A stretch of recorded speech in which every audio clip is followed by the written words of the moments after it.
Hey there, everyone! Welcome back to the ABCs of RPGs, where we teach you the basics of tabletop role-playing games. My name is Spencer Reese, I am the GM for this game, and before I introduce everybody, let me just first say that we are playing the tactical mech RPG known as Lancer. And we have a couple of new people here today. We have both Michael Nye and Chris Shear. Hey, guys! Everybody else might be familiar with Ashley, Dalton, and Justin, but I want to introduce you guys first before we introduce everybody else. Either way, we can start with Nye or Chris, but once you guys kind of talk about what your favorite tabletop RPG, or not your favorite tabletop RPG, I mean, you can say that too, but kind of your experience with tabletop role-playing games in general, and then, because we're playing a mech game today, go ahead and tell us what your favorite mech thing is, mech medium, whatever it is. If it's a movie, if it's a specific Gundam, whatever that is. So, yeah. Chris can go first. One of us has to break this down. Hey, I'm Chris Shear. So, tabletop-wise, it kind of goes back to, I think 3.5 D&D was the first thing I played. But I have gone back since then and played AD&D and original stuff. And I dabble in a lot of stuff, but trying to get campaigns together can be a challenge. So I've got a bunch of books that I've never played properly. We all do. Yeah. As far as mech media goes, probably Code Geass, the Lucia Rebellion, let's say the anime. I think it does a really good job having a good grounded basis for mechs, and still kind of can branch out from there. Not that I don't like high sci-fi mechs, but it's always cool seeing just big, utility construction worker looking things with a 3-ton machine gun. Yeah. Code Geass is my second favorite anime. It's because it's this alternate history where it's hey, what if America didn't separate from Great Britain when they were doing an imperialism, and also they made mechs and just took over Japan. That's the start of the whole thing. Fun fact about Code Geass, it changed a lot from this initial pitch to what it became, but it was originally pitched as a Gundam alternate universe. It was one of the side Gundam stories, yeah. There is no space colony though, so they're it can't be a Gundam. Yeah, there's nothing to be there's no new types or coordinators to be racist about, so we can't have that in there. We can't do it. I mean, there's plenty of Japanese American racism going on, so yeah, but that's real racism. It's not space magic racism. Racism. Yeah. Hey, good times, Yeah. There's nobody we can't in Seed, there's people going around calling everybody dirty naturals, and that doesn't mesh well with. I think they do that too. That's it. They probably do. They do that. Yeah. Yeah, there's the Brits are straight up just racist to Japanese people, and that's the whole reason for the rebellion and stuff. So Yeah. They don't hide it. They don't mask it with a. Yeah. Anyway. No, don't let the racism fool you. It's a very well-written show. But Nye, what about you? So for tabletop experience, I really only played D&D 5e. Started with that a couple years in undergrad. You guys were there, so you know that. Obviously, our viewers don't. Yeah, I really just have done primarily 5e, done several campaigns with friends, different groups, stuff like that. I've been on the side of the DM, I've been usually the player, done homebrew, the normal, the Wizard of the Coast campaigns, the pre-made ones, done a couple of those. So that's primarily my experience, so I'm excited to be part of a non-D&D tabletop and kind of branch out a bit. In terms of favorite mech media, I do want to say it's not Evangelion. That's easily bottom tier for me. Too meta. It's way too meta. Not what anybody asked, Nye. We like to lift things up here, not tear things down. Yeah. But for what is my favorite, I guess I'd have to ask, does AOT count as a mech anime? Flesh mech? Yeah. Because They're people just They do driving get kind of bigger flesh suits. mechy toward the They're armored. turn They into. can have crystal fists. I mean, Wait, does that make you like the? You're just a brain paladin of Flesh Mech. I Yeah, consider there's a lot of mech going on. I consider Attack on Titan more like Super Sentai, like a Power Rangers type thing. Interesting. Well, I'll put it this way: if AOT counts, then Attack on Titan's probably number one. If it doesn't count, which is a valid argument, I would probably have to go with Gurren Lagann, just because of the absurd exponential growth in the show. The fact that they're throwing literal galaxies at each other at the end is just peak TV. Oh, and before we move on to everybody else, I just want to say to everybody at home, I'm really excited to have both Nye and Chris here because Chris was my first game master. We played 4th edition, like my sophomore year of college. That was my first introduction to D&D. And then when we started playing 5th edition, like more regularly, he was the GM. He started the homebrew campaign, and then we continued it for 2 years.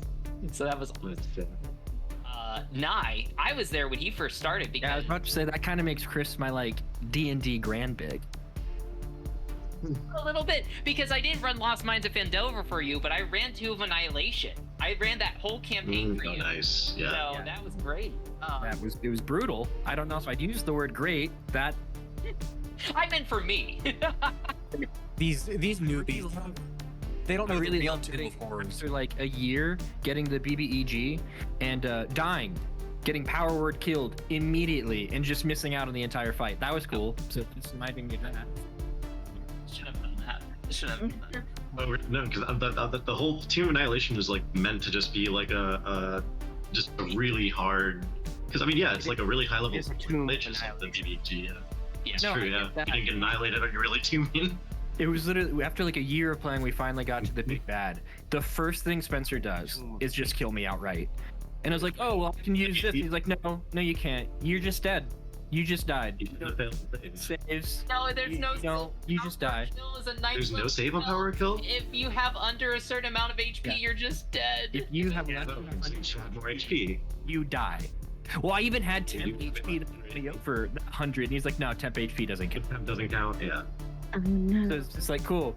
I would have let it count. I would love to do a Thursday talking about that, because I definitely feel like that it was an amazing campaign. I had everybody who was in that campaign tell me, oh, it was great up until that final battle. So I would love to do a whole breakdown on that, because that was fun. But yeah, who wants to introduce themselves next? Ashley, I call upon you. Hi, my name's Ashley. My pronouns are she, her. Mechs are outside of my comfort zone, so I am excited to get more experience, but for the vast majority of my life, my exposure to mechs was Transformers. Big fan of Bumblebee. No, good times. And then as I have progressed into my very minimal journey with mechs, I would say Darling in the Franxx was probably my favorite medium. It's an anime. Don't watch past like episode 18. The last 6 episodes kind of suck, but it's great up until then. Yeah, you mean the first 2/3 of Darling in the Franxx is your favorite mech anime? That's correct. But yeah, I'm excited for this game and this campaign, and I think it'll be fun, and it's good to try new things and step outside your comfort zone. Dalton, do you want to go next? Yeah, sure. My name's Dalton. I've got he, him pronouns, and if you can't tell by like the little blurry things on my shelves, I really love giant robots, and I have for a long time. I don't think I could possibly like pick like a favorite thing. Decide. But like the most formative was probably I played the video game Custom Robo a lot as a kid, and that wasn't even like giant robots. That was like tiny little guys, and it was more like a Metabots thing. If you remember Metabots too. But like Nye said, Gurren Lagann is probably like my favorite mecha anime overall. It has like, it holds a very special place in my heart. You can see Simone, Kamina, and Gurren Lagann very blurry right there in my background. Justin, what about you? My name is Justin. He, him pronouns. I first started playing. I played 3rd edition. Was the first one. Well, actually, I think my first. I might have played Vampire first, actually. Oh, really? That was your first game? Yeah. Vampire the Masquerade, I think, was the first one, actually. I think I played that before I played D&D. We've heard this story from you, Justin, before. Tell us about robots. The robots. Robots? I don't know. Like, the first time I really kind of learned about was Voltron, man. I'm old. No, that's okay. Voltron's awesome. Voltron.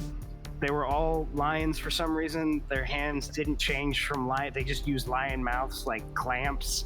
Yeah. Have you clamps? So you give them the clamps. Well, a lion's jaw. I mean, how much does that thing like?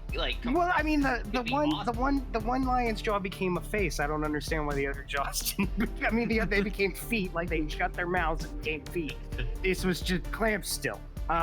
It's been a few years. Have you watched the new Voltron stuff they released on Netflix? It was probably like, yeah, it was probably like 5 or 8 years ago. It was pretty fun. Well, yeah. Like solid 7.5 to 8 out of 10. Bring justice to the galaxy through the power of friendship. You know, Aww. it was hacky, but you know, whatever. Voltron. Well, my favorite mech medium obviously has to go back to 2001 Cubics. If you guys remember Cubics. I do. Was that on 4Kids? That was on 4Kids. I think it was a 4Kids thing. It might have been like a JetX, depending on your region. No, I'm just kidding. It wasn't Cubics. I do remember this. Yes, okay, yeah. I do remember getting a McDonald's toy or something where it was this thing. No. This feels like a cop-out answer, but like Evangelion, Neon Genesis Evangelion. I grew up with several different stuff. I grew up with Code Geass. That's been my number 2 like anime for a long time. Gurren Lagann is amazing. I watched Iron Blooded Orphans last year and thought that was incredible. That's Gundam. Yeah, really good Gundam series. Now I'm watching older Gundam series and stuff like that. But 86. You watched 86 last year too. I did. Oh my gosh, God, I want to talk about that too. Anyways, focus. Evangelion. It's one of those things where it's also a meme that like, oh, Neon Genesis Evangelion cured my depression, but like I watched it when I was a bit sad and it made me less sad, and that seems really silly to say, but it's true. So I love that show. Well, if you watch the movies, watch the show, and it was good. And you watch the movies and you get sad again. But yeah, so that's my favorite mech medium. But why are we talking about mech so much? Well, our tabletop RPG is Lancer. This is something we've been wanting to play for quite a while for right now. This is done by Mastiff. Mastiff is the company. No T, Mass. Massif. Massif. I can pronounce this. Massive.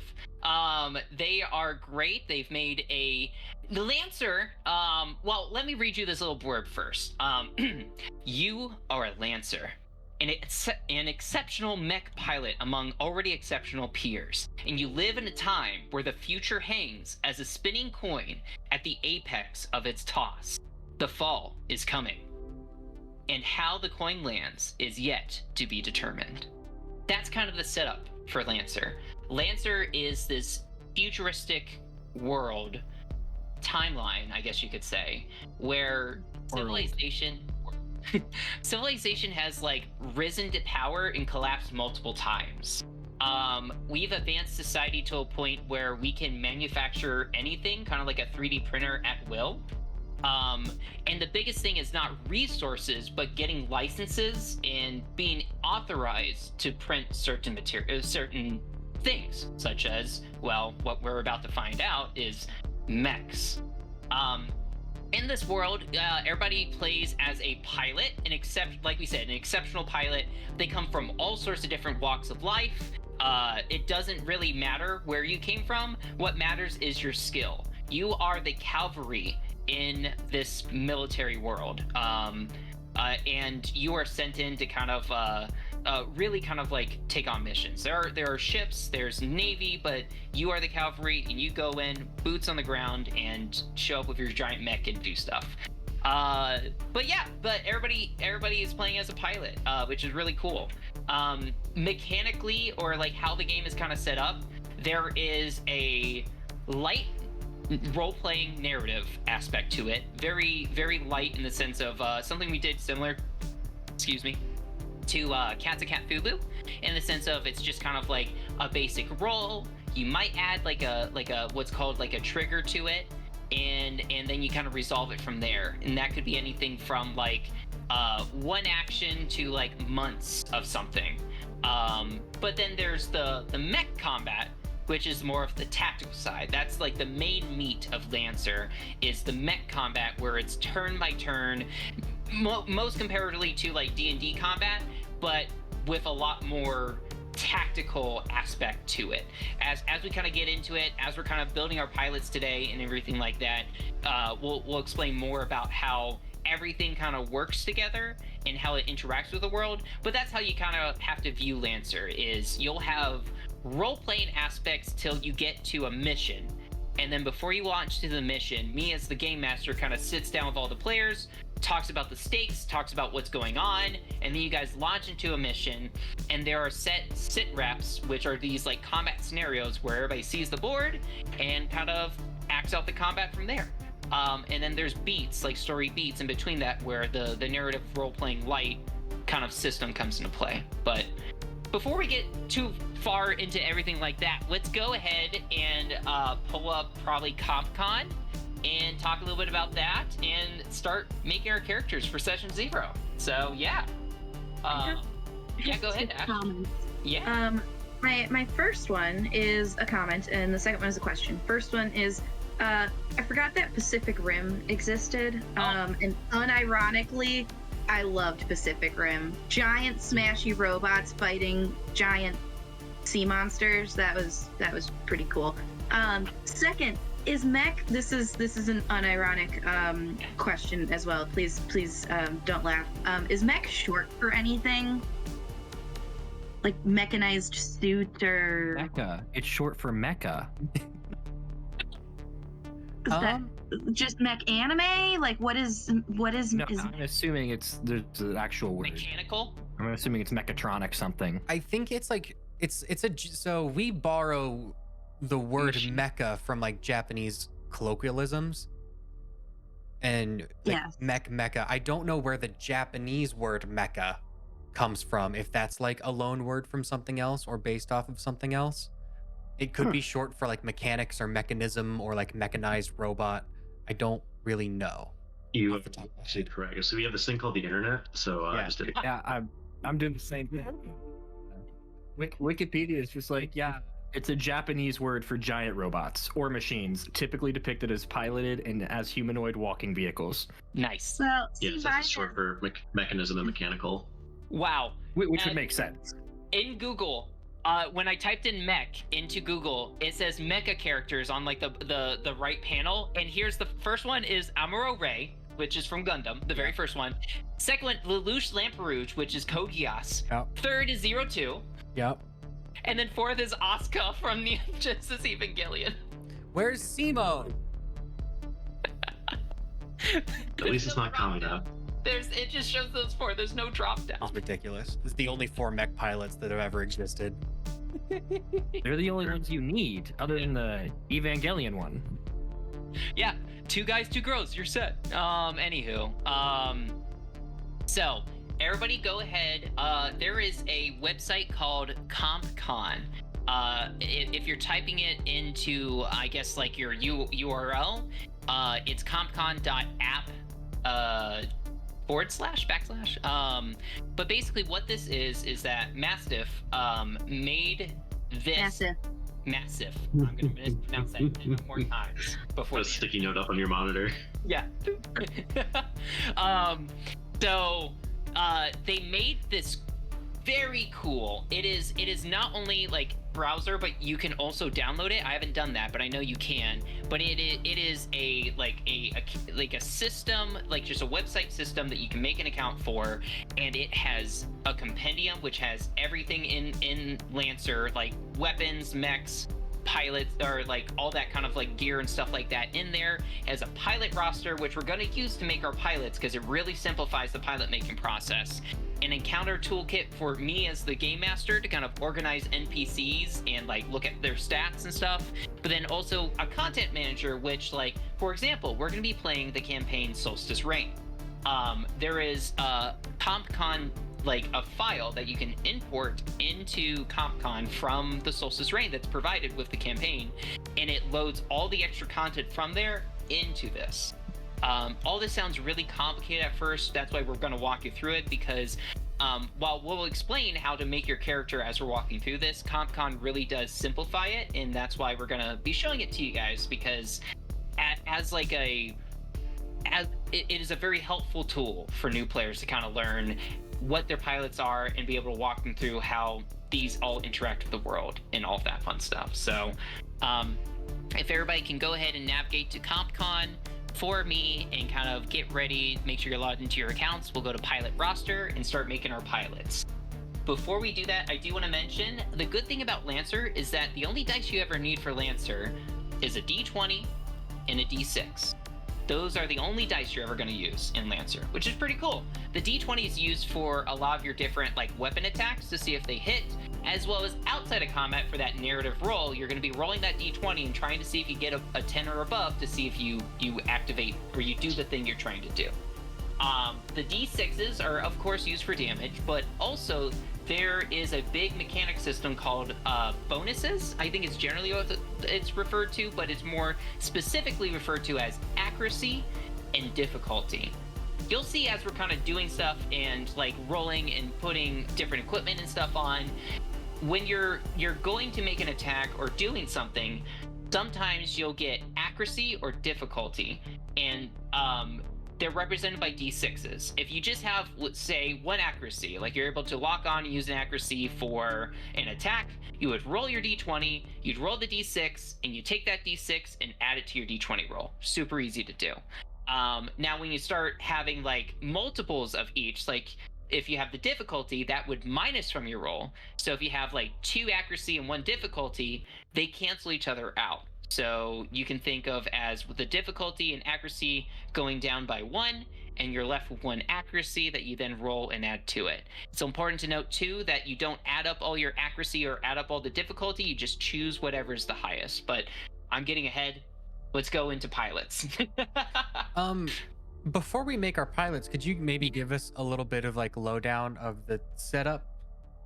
Just so like we know like what we're getting ourselves into, and we don't make like a character that's like completely anachronous to the setting. Like yeah, I can give a little bit of lowdown for Solstice Reign. So, like the campaign, right? Yeah. You kind of wanted to know more about it. So, Solstice Reign is a campaign where basically you are a part of Union. Union is kind of like the overarching government that is is what represents this kind of society. You'll hear terms as you're playing called the Cradle. Cradle is Earth. So whenever we hear the term Cradle or Cradle-like, Cradle is kind of like you can still go to Earth, but because humanity is so widespread in the universe right now, Earth is kind of represented in kind of this like godly kind of like status, in the sense of like if you've been to Earth, people are like, oh my gosh, you've been to the cradle, you've been to the cradle of humanity, right? It is a pristine world in this universe. It is not it is kind of like the center of where humanity spread out from, so it is highly regarded in that sense. So because we've mentioned that humanity has kind of like had ups and downs in all sorts of different sense, you'll hear different terms and other things, and if you get confused by this, just feel free to like ask me.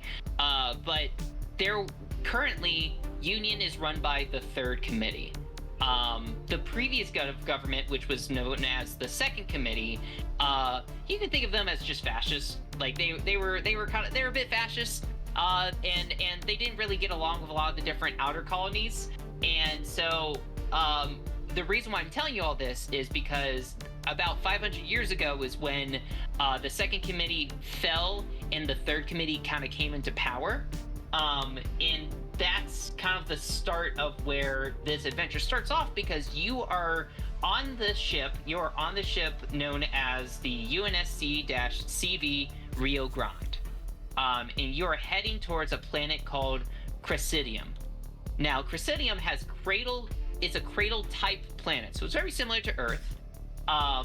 And what happened was, during the Second Committee, the very fascism kind of reign of Union, they split off, and while they were having kind of the war, basically they destroyed any record of themselves within Union, and so they became kind of a disfranchised kind of planet. A diaspora planet, I think, is what they refer to as in Lancer.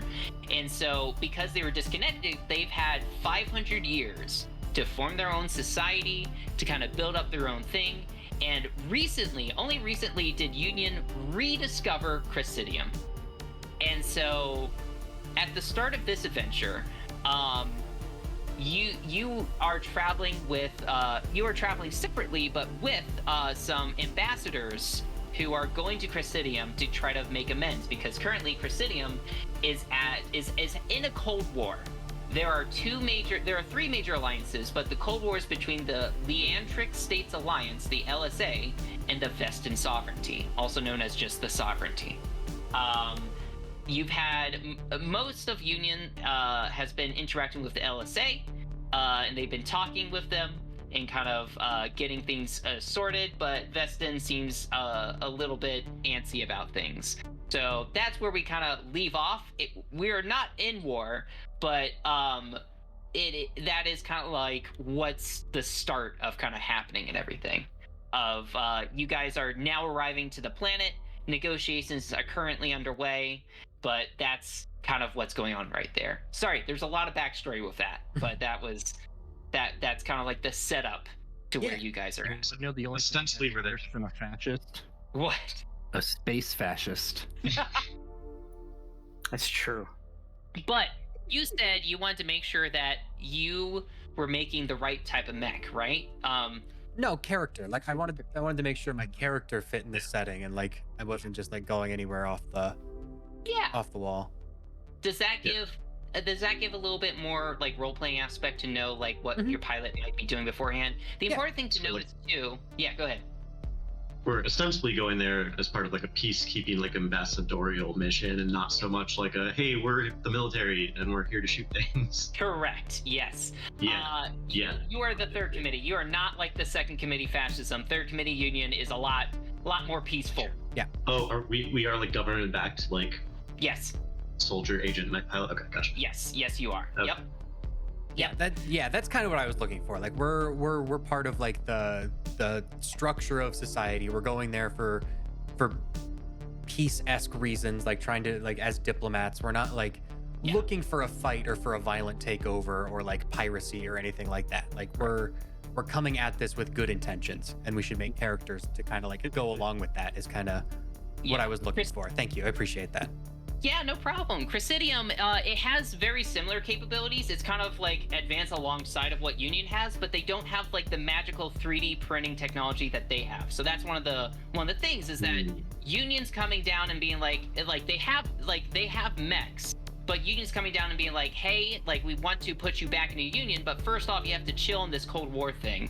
We want to have peace negotiations between everybody on this planet before we bring you into the Union. So that's like one of the promises of coming into Union is that 3D printing kind of technology.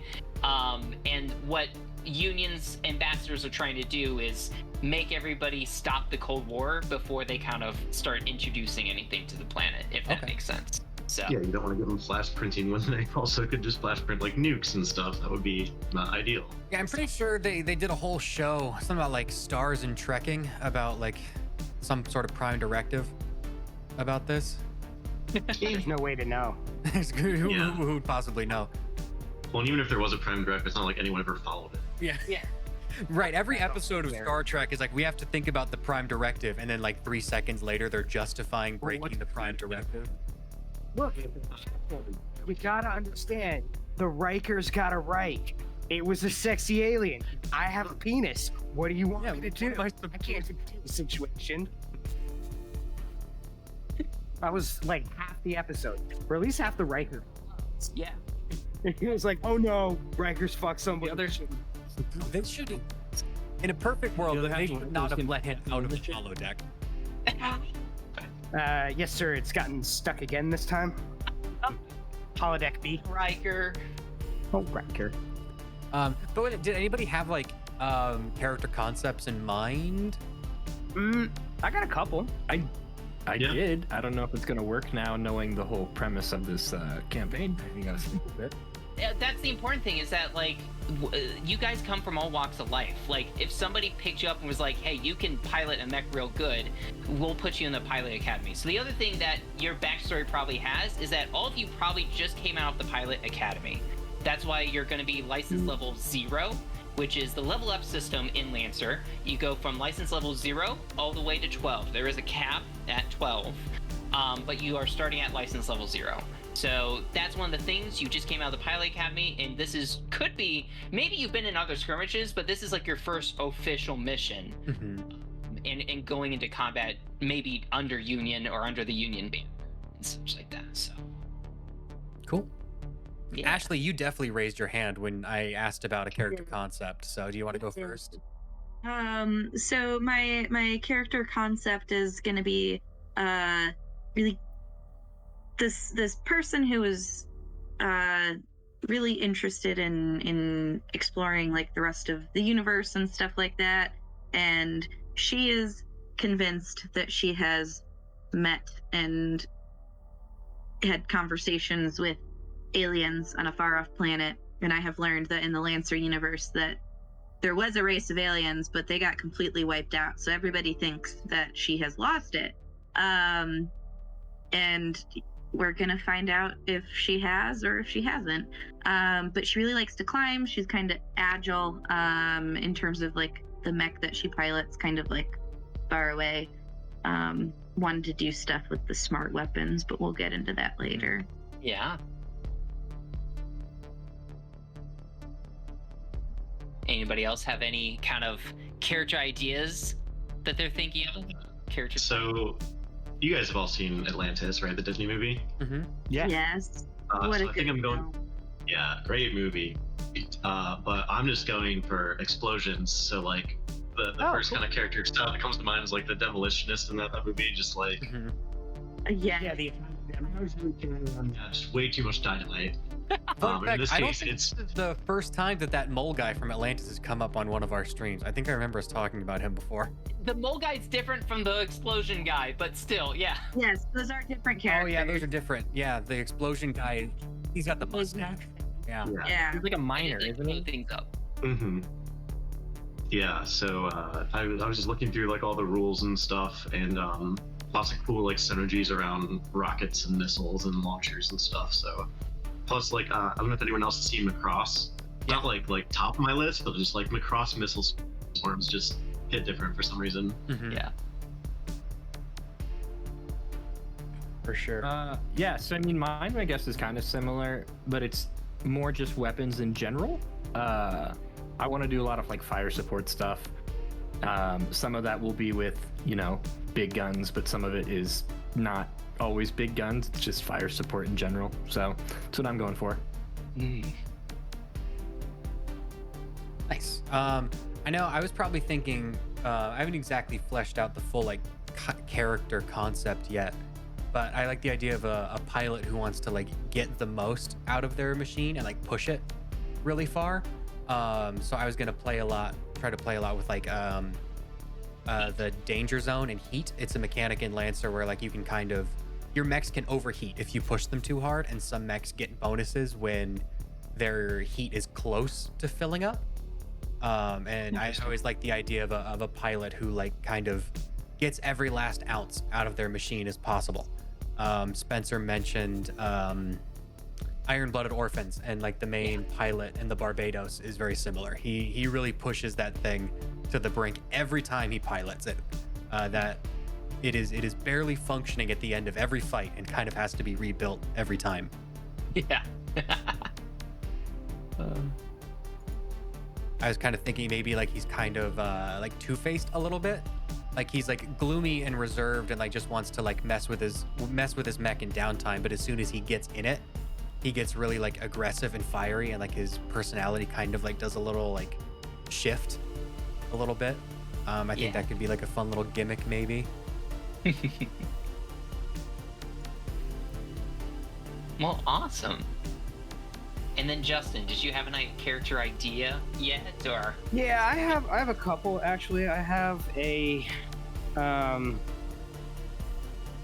like an FBI sort of agent character who's good at like getting through, like is good at like, you know, like being in the field, like is a field agent spy kind of character. And then so I'd be good at like hidden demo work. Like we needed to have somebody sneak in, and it was actually easier to sneak in without the mech suit sort of situation. And then the mech suit is like a snipery sort of distance oriented dealio. And then I have one that's like, he's just an Air Force pilot. He's here for the guns and the glory. And, you know, his hopefully long and illustrious military career. Awesome. So he was like a fighter pilot in, you know, like Space Force or whatever before being recruited to the Union. Very. Chris mentioned Macross, and that's very Macross. So yeah, but that one's more like that mech's structured a little bit more of a generalist. It's got I've got some playing around with the idea of either using smoke or the deployable cover walls, which might be better. It's got his background's an engineer, so he can do some stuff that's like kind of helpful, like a little bit sporty, almost kind of like, you know, if we were talking about D&D, maybe a little bit of like a paladin artificer kind of deal. Cool. Well, I think we can get into the actual like character creation at this point. I'm sharing my screen on the stream. You can kind of see what CompCon looks like. It's got the compendium, which is just like a rules database. It's got the descriptions of all the like equipment and talents and stuff that we'll be going through. It's got the encounter toolkit, which is like a GM tool. Spencer can talk about that more later if he wants to. And like a content manager. Massif Press publishes like files, like content packs, so you can import anything from all of the different like supplemental material that's out there, and even like third parties can publish content packs to import and bring into CompCon. But I think we're going to mostly focus on the pilot roster and our create new pilot buttons. You can see I've fucked around a little bit, and I have two little guys in here. I have but we're gonna go to create new pilot and start off just naming our person and getting their like call sign and stuff. Unfortunately, they asked me the most difficult question first. The name, your child name, which is my name. Like that should be last, in my opinion. Random name though, it makes it so easy. I guess I understand that this is future and there's like a lot of cultures and all that stuff. These names just look like somebody mashed a keyboard. I'm gonna be honest.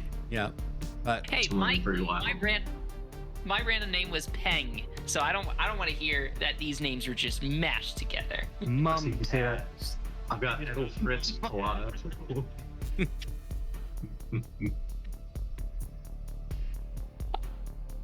But yeah, like Don was saying, the first couple stuff obviously is just name your pilot, coming up with call sign and stuff like that. Like the random name call sign that I got was Lone Star, which is super cool, Spaceballs. But also other than that, there is background. This is when we first get into kind of like a story. Like this could be important to the narrative role-playing aspects.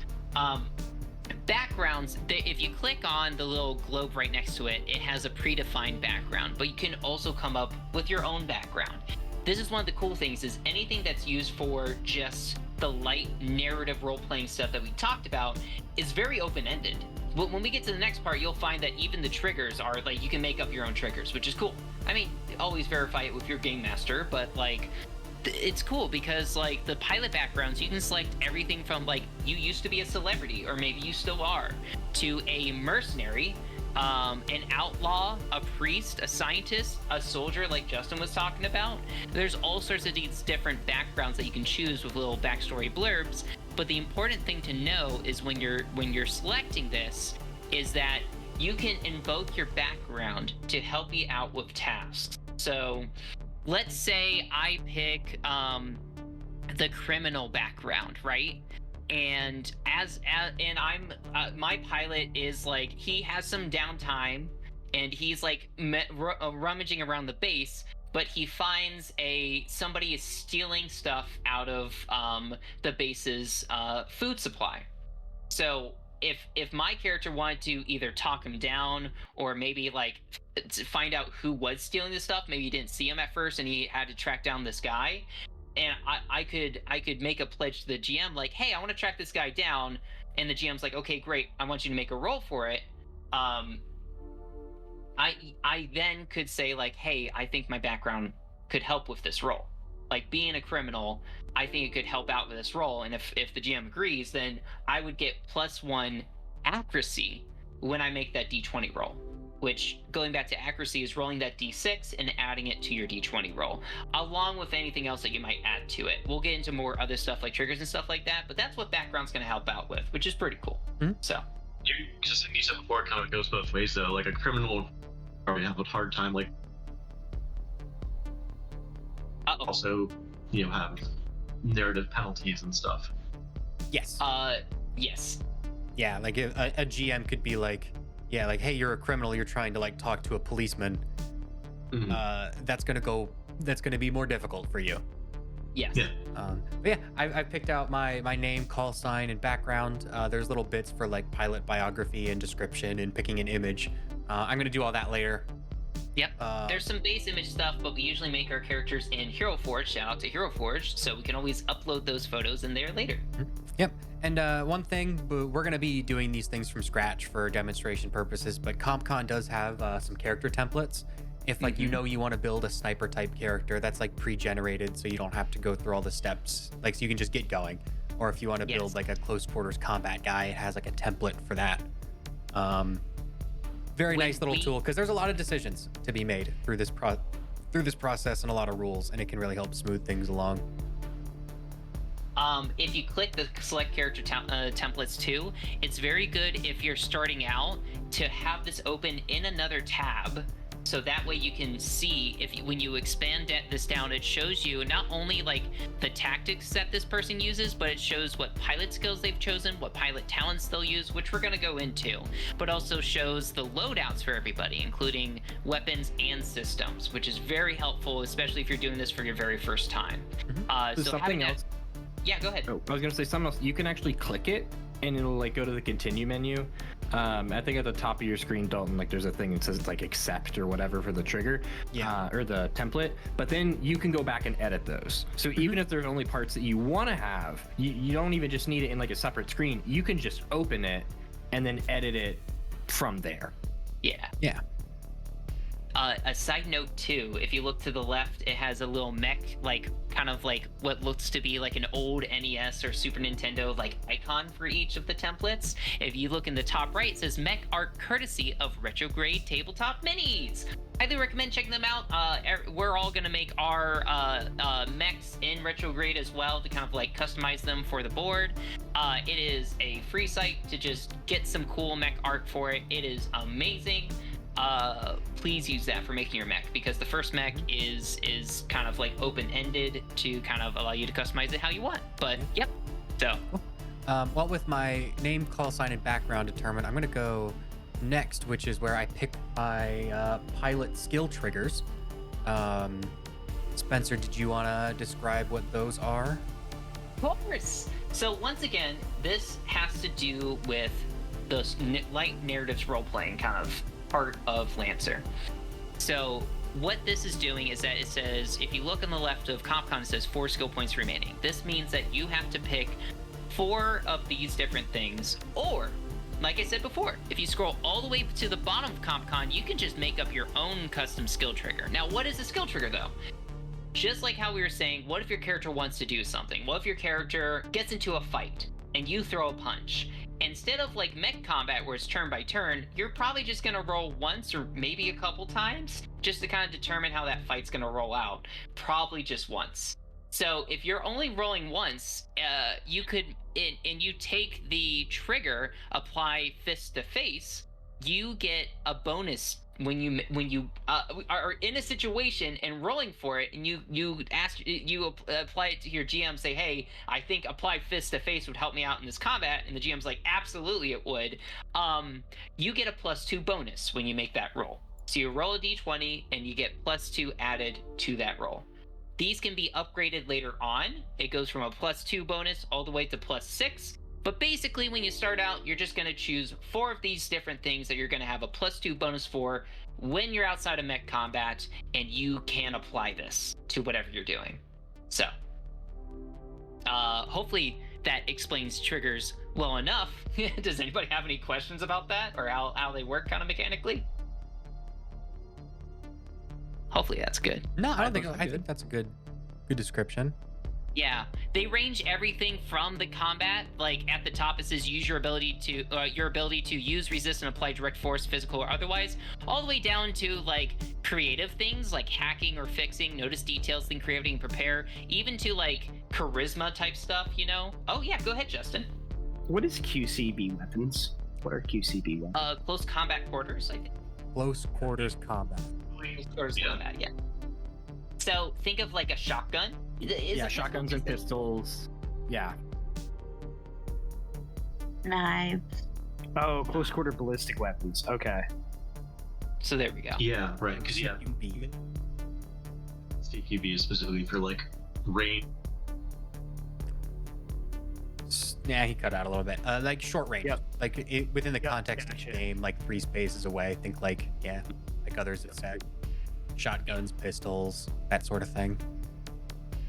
But going back to skill triggers, for right now, you're only going to get 4 triggers at +2. You cannot upgrade them any further. You're just going to kind of think of it as like you're diversifying your level 0 pilot out right now. When you start to level up, you'll find out you can upgrade those skill triggers to a new level, or you can do a new one at +2. And like I said, you can even make up your own, just double check your game master. So that's what's really cool about this. Like I said, this is used for narrative role-playing downtime moments. So, you know, I don't think you should think too hard. Just pick something that makes sense with your character. Yeah. So, like, what are some of the triggers that you guys are choosing in some of your backgrounds? You don't have to go into a full description of your character. I figured after we make everybody, we'll kind of go into a full description of stuff. But, like, what's some of the stuff you guys are thinking about and doing? One thing to keep in mind, in the book, if you picked like one of the stock backgrounds, it does have some suggestions for like sample triggers to pick. Like I picked the mechanic background. That's what happens if you click those templates. It auto like selects all those for you, and then you can go back and you could take them off if you want to change them, but it just auto populates everything. Yeah. and the backgrounds that Dalton was just mentioning, it starts on page 20. You can even roll a d20 to just randomly assign a background if you want to do that.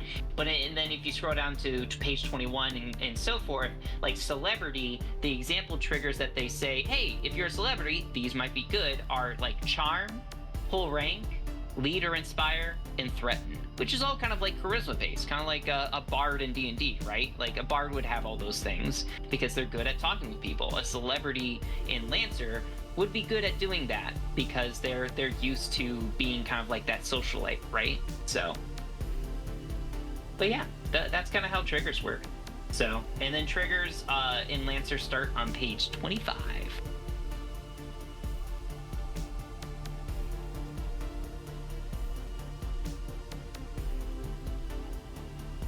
Yeah, I mean, as your triggers come. Yeah, go ahead. As I'm looking through it, I kind of like to think it like these are nicely divided up into like 4 different sections, and we pick 4 of them. Like I almost kind of feel like led to like pick one of each. I know it's not like a necessity, but like kind of add some flavor. Like this first one, like use resist and apply direct force, physical or otherwise. I'm trying to think like how my particular character would do that, and which of these like 6 like fit best almost. I don't know if any of them like super apply, but yeah, I know I definitely like I picked get somewhere quickly and like get a hold of something. Because I just like the idea of that.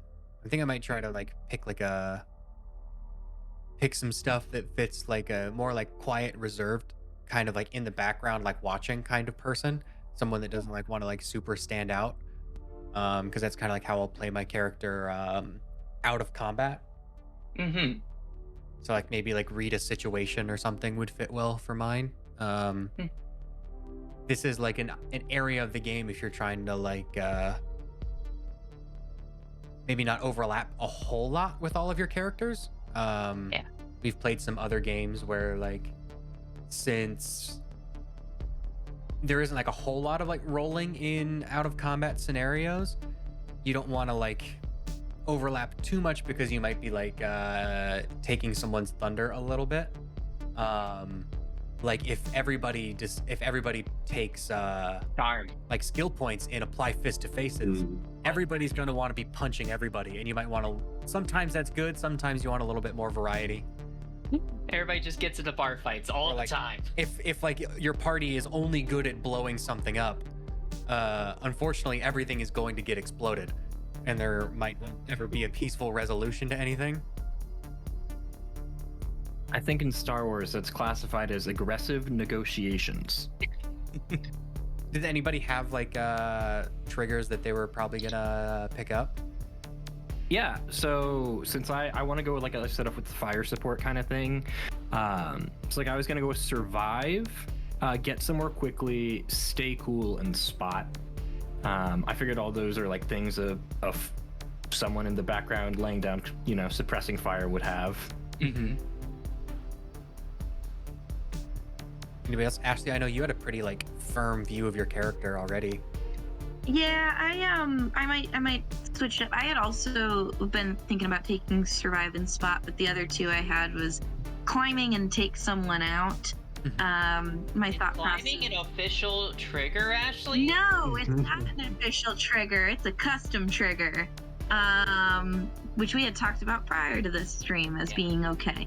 And basically, I wanted this character that it was like a far field, right? Is that what it's called? Is the background that I picked? Mm-hmm.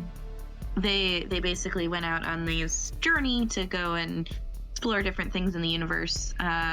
So climbing I thought would be good for this character that I want to be able to like climb mountains and all sorts of things like that. Not that we're necessarily going to be climbing mountains, but that could come in handy if she's got to climb some mechs. Spot seemed like it would fit with someone who's been kind of exploring the natural world as well as survive, and then I thought take someone out could kind of be like her back pocket card that nobody really expects. But I might switch it up since we already have someone interested in survive and spot as well. And here's an important note. So when you think about like specific like climbing, you specifically chose climbing as like a unique new trigger. the book specifically gives advice like, hey, like GMs, here's what you got to think of. You could probably use survive in a situation where you're climbing, but when you have a specific trigger that is like that specific, where it's like, oh, she's really good at climbing and not using like survive or something, she wants to climb this. Take that into consideration and know that that pilot is exceptionally good at climbing. So make sure that's kind of like implemented correctly, that like because that person is especially talented, make sure the consequences or what might not happen changes. So for example, how I would do that scenario, it's like, oh, you come across a cliff face and Ashley's character goes, I want to climb that. To somebody who only has survive and wants to do survive as a climbing thing, I might be like, okay, well, if you're using survive, you get that +2 bonus, but you might fall down halfway through because you slip or something like that. But because Ashley is very good at climbing, I would say like, oh, because you have the climb skill, instead of it being a chance of you falling, that's not going to be the consequence. It just like it would just take twice as long to do compared to just like succeeding, right? Like instead of falling down, her character being good at climbing wouldn't fall at all. She would just like take a longer period of time because maybe it slips or she had a little bit of a hard time getting a grip. So that's how I would do it narratively for a more specific thing compared to a wider kind of encompassing skill. And that's how the book kind of describes it too. I also just decided to switch my spot to investigate, which is thought would be cool. Yeah. I ended up with 3 of the 4 are kind of like that, like quiet, reserved, kind of like background character vibe. Kind of like they get somewhere quickly, get a hold of something, word on the street. Those are all kind of like a character that like kind of knows how to read the room. And kind of like stay in the background and listen in. That's kind of like word on the street would show up as like people won't really notice they're there or like paying attention to them and be able to like eavesdrop a little bit maybe. Get a hold of something as like the crafty, like grease monkey, like mechanic type thing. But then you have the one blow something up, which is the sometimes he snaps a little bit and goes a little crazy. Anybody else want to go over their like skill triggers before we move on to the next bit? Yeah, my skill triggers are assault, hacker fix, pull rank, and stay cool. Does that conflict with anyone? I mean, I have stay cool, but I don't think that's like a... Yeah, I think some overlap is totally fine. Yeah, we don't all have to be completely unique. What about you, Chris? So I did blow something up, stay cool, inventor, create, and patch. So got a little bit of, as we mentioned before, humans are just little flesh mechs. So putting a repair patch on a mech and a repair patch on a person is pretty much the same thing. Yeah. Totally.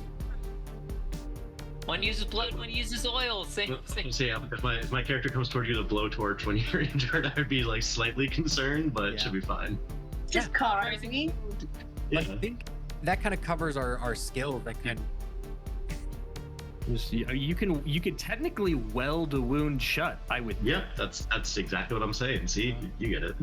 Okay. Well, I think that covers our characters' skills and like our characters' kind of like base personalities, like out of their mechs.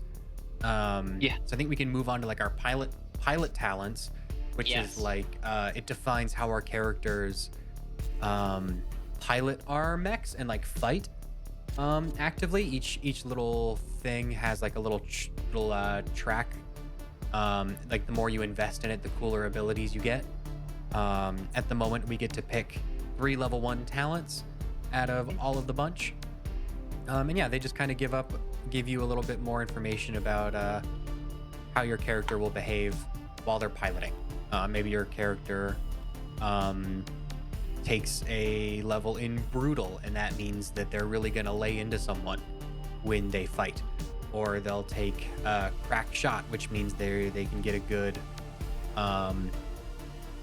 land off a particularly like aimed difficult shot from far away. Or they might be good at like hacking, and this gets like get you some bonuses when you're trying to like hack into enemy systems. I don't know. Was there anything else you wanted to add, Spencer? You're pretty much nailing it. Once again, just like with triggers, you're only going to pick 3 different level 1 parts of this.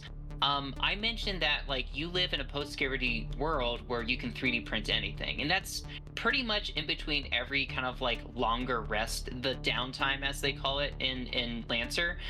You can rebuild your mech from zero. So you can completely change your mech, do a different frame, re-equipped with different stuff. So that means you could start off by maybe making like a sniper type character, but then like switching to a close combat shotgun sword wielding guy. Or you could change it up to like a smart weapon in attack E defense or something like that. So these talents will help you. Excuse me. These talents will help you in defining your mech in a sense of like being specifically good at something or just being kind of generally good at something. So if you're unsure, try to pick like talents that are like more generally applicable. But if you are if you want to take a look back at those templates that we talked about earlier and kind of seeing what those predefined characters, like if you want to be a sniper and choose that template, see what they're using for their talents, because it can be a little bit overwhelming at the beginning, but don't get too bogged down. You're only doing 1 point invested into this, and whenever you level up, you can either choose a new one or upgrade, which is pretty cool. So yeah. The one thing I would add, I don't know if anybody's touched on this, is unlike your skills or the your triggers, those are very passive and like, oh, they're, you know, out of combat things that you're good at. So they really only give you like a +2 bonus to something if you can argue that, you know, it's relevant. Versus your pilot talents are, they actually do give you like combat perks. They give you skills, they give you things that you can do during combat. So they're kind of more like class, if to think of it in D&D, they're like class features, while the triggers are kind of just like skill proficiencies. I don't know if that's helpful to anyone. And then the other thing is Spencer mentioned that you can kind of like change your, you know, mech if you want back to base 0. At least CompCon as well allows you to just have multiple mechs. So if you don't even necessarily want to like deconstruct and then reconstruct a new model, you can just have a second one, and when you feel it's necessary to use your other one, you just switch. Yeah, it pretty much just comes down to like whenever you have access to a replicator, whatever the word is, that fabricator. Yeah, that if you have access to one, you could entirely rebuild your mech from scratch into something else and just kind of keep record of the old one and bring out whichever kind of like customized model you want, depending on whatever your commanding officer has told you the mission is going to be.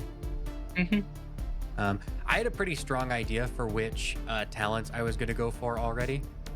What were you thinking? I picked brutal, which kind of like aggressive in combat. Level 1 means whenever I roll a 20 on a die for any attack, like a natural 20, and I get a critical hit, I deal the maximum possible damage with the hit. I picked, in addition to that, I picked Grease Monkey, which means while resting, I can spend 2 repairs to replenish 1 use of all my limited weapons and systems. So I can, anything that I can only use so many times, I get more uses out in the field. And I picked Nuclear Cavalier, which is probably my favorite thing.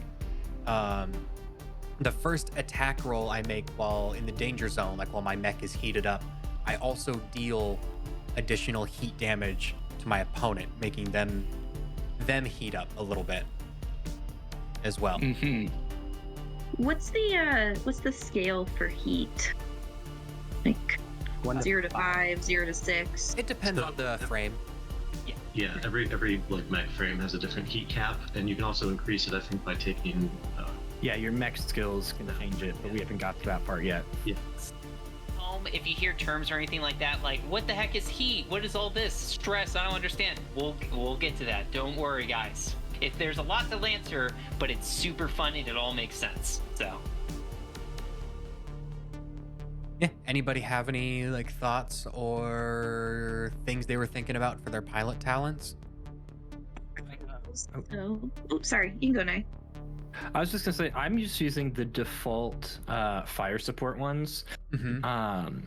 Under like the fire support template, and they have leader, heavy gunner, and spotter.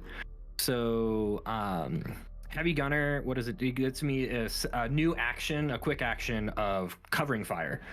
So basically I can call covering fire on someone, an enemy actually, not an ally, and if they end up moving, I can as a reaction shoot them. And I don't have to be close to them. It's not like an opportunity attack in the sense like in D&D when you're close to them.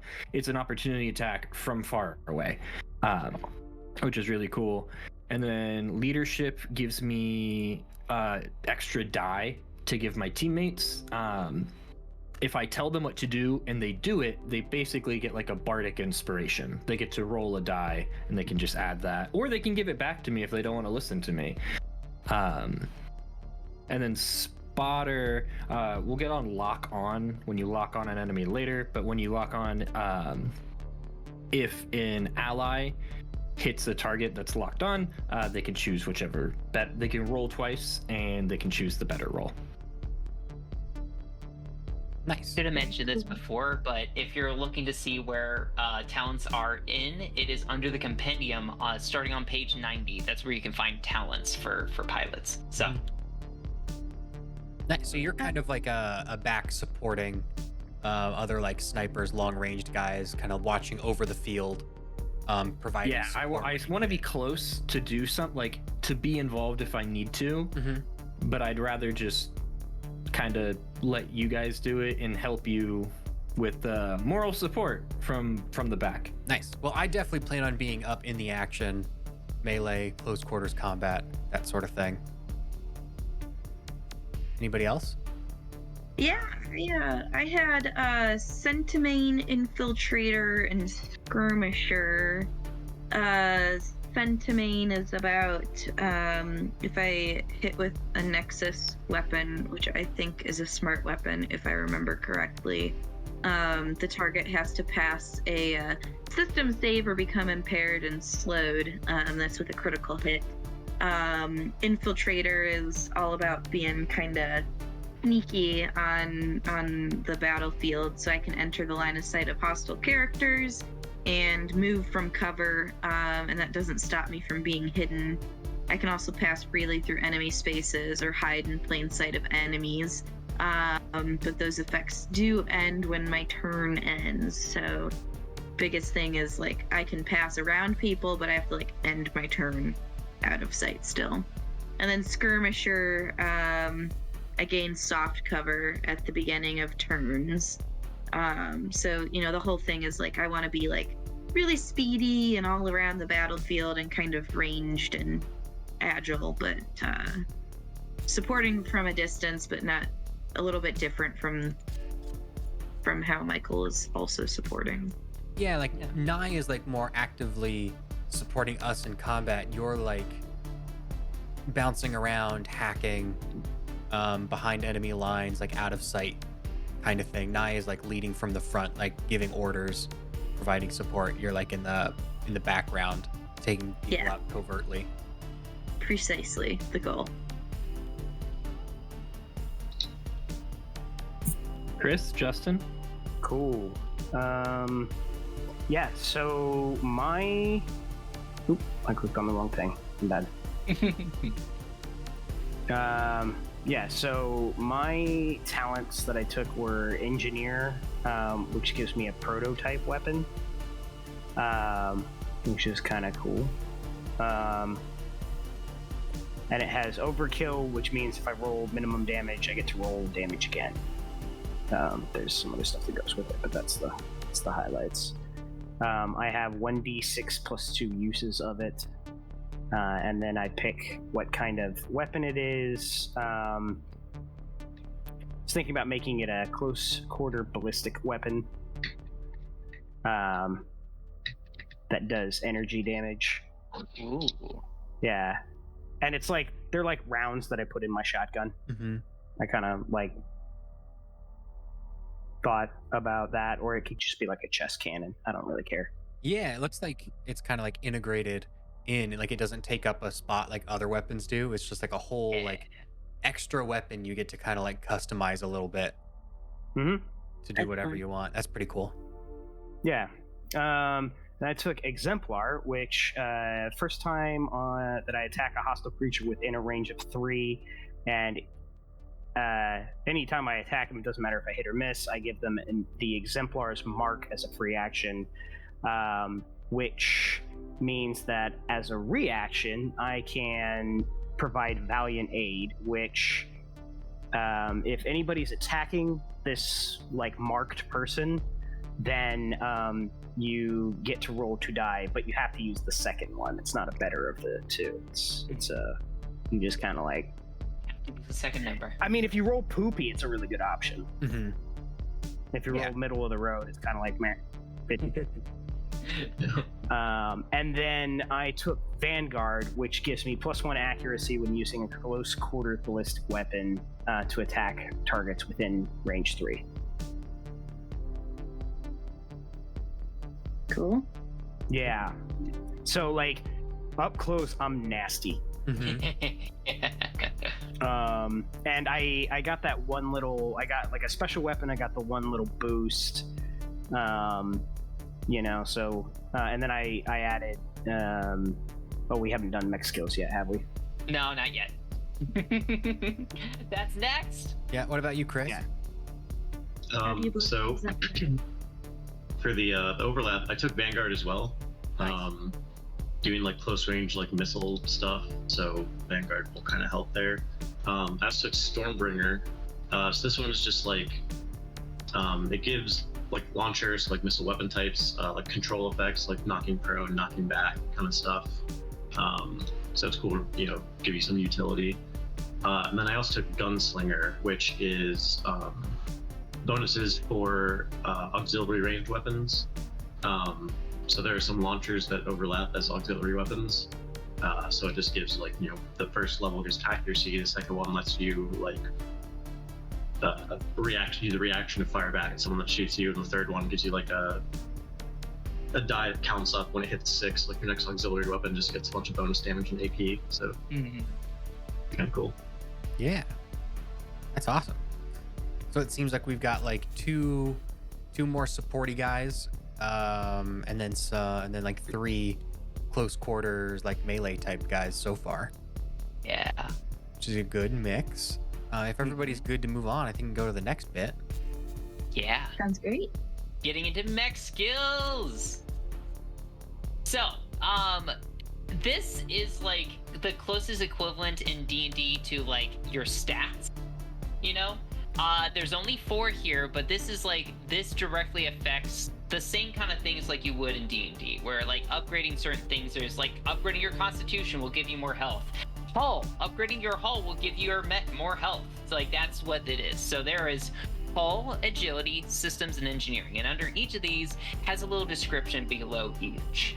Like I said, hull affects your mech's durability, agility is your maneuverability, systems is like your mech systems and electronic warfare abilities, and then engineering is like heat management and repair. So Hey Spencer, yeah, go ahead. what page is this on in the guide, in the core rule? Well, 34 is like improving mechs and specifically what they do. If you want the descriptions of each of the different mech skills, that is page 30. But I personally find page 34 more helpful because on the right side it shows you improving mechs and what putting points into each does. CompCon makes this a little easier because if you look, like underneath hull, there is mech HP on the left side and repair capacity on the right side. And for each of these, everything on the left side, if you put 1 point in to that skill, that will go up. If you put 2 points in, the ability to the right goes up. So that's the same for each of these. So if you put 1 point into hull, it's just going to increase your mech HP by 1, but adding in 2 points gets repair capacity up to 2. And that's the same for each of these. And as you're clicking them, because you have 2 points to distribute right now, as you're clicking through, you can see the numbers go up or down as you're kind of messing around with each of these 4 different stats. So The book kind of describes it as like these are like the finishing touches you put on your mech.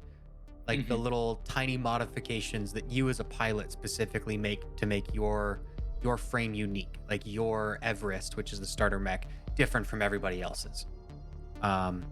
Like my character, I'm gonna have a point in hull and a point in engineering. So like my version of the Everest is gonna be a little bit bulkier and a little bit more resistant to, have a little bit more capacity for like limited use things. As you guys level up, you'll get more points like this to add to it. But like Dalton said, this is the finishing touches. Everybody gets the same LL0 mech at the beginning, which is the GMS Everest, or, which we'll cover here in a second, sometimes you'll have access to additional LL0 mechs, like the one included in Solstice Reign, which is, I'm gonna butcher this name, Chomo Lungma, which is like a hackery mech. But those different mechs will have different base stats depending on what you choose. And as you level up, you can choose different frames that will have different HP or heat capacity or something like that. But these will always add to whatever frame you're using. So if you want to offset certain weaknesses some mechs have, you can put points into that. Or like, for example, I know Dalton was talking about like wanting to be in the danger zone, the heat zone. So if he wanted to have like a bigger pool, like a wider range of his being able to do that, he can upgrade engineering to increase his heat capacity to kind of do that. So it's a wide range of stuff. But yeah, so those are kind of the stats for everything. Hopefully that makes sense. Yeah, that's kind of what I did. Like I put in points into hull, because I expect to be like in close distance. I expect to be taking hits, so I made myself a little bit more durable. And I also expect to be pushing my max heat capacity. So I gave myself a little bit more breathing room there. Yeah, similar for me. I did the exact opposite, but to accomplish similar goals. A point into agility and a point into systems, because like I said, I wanted to be zipping all around the battlefield and using a lot of smart weapons, and those are the things that I do to do both of those things. So the template recommended for my fire support, I do both in engineering. I'm debating if I want to keep that. what would you put your other point into? Yeah. I don't know.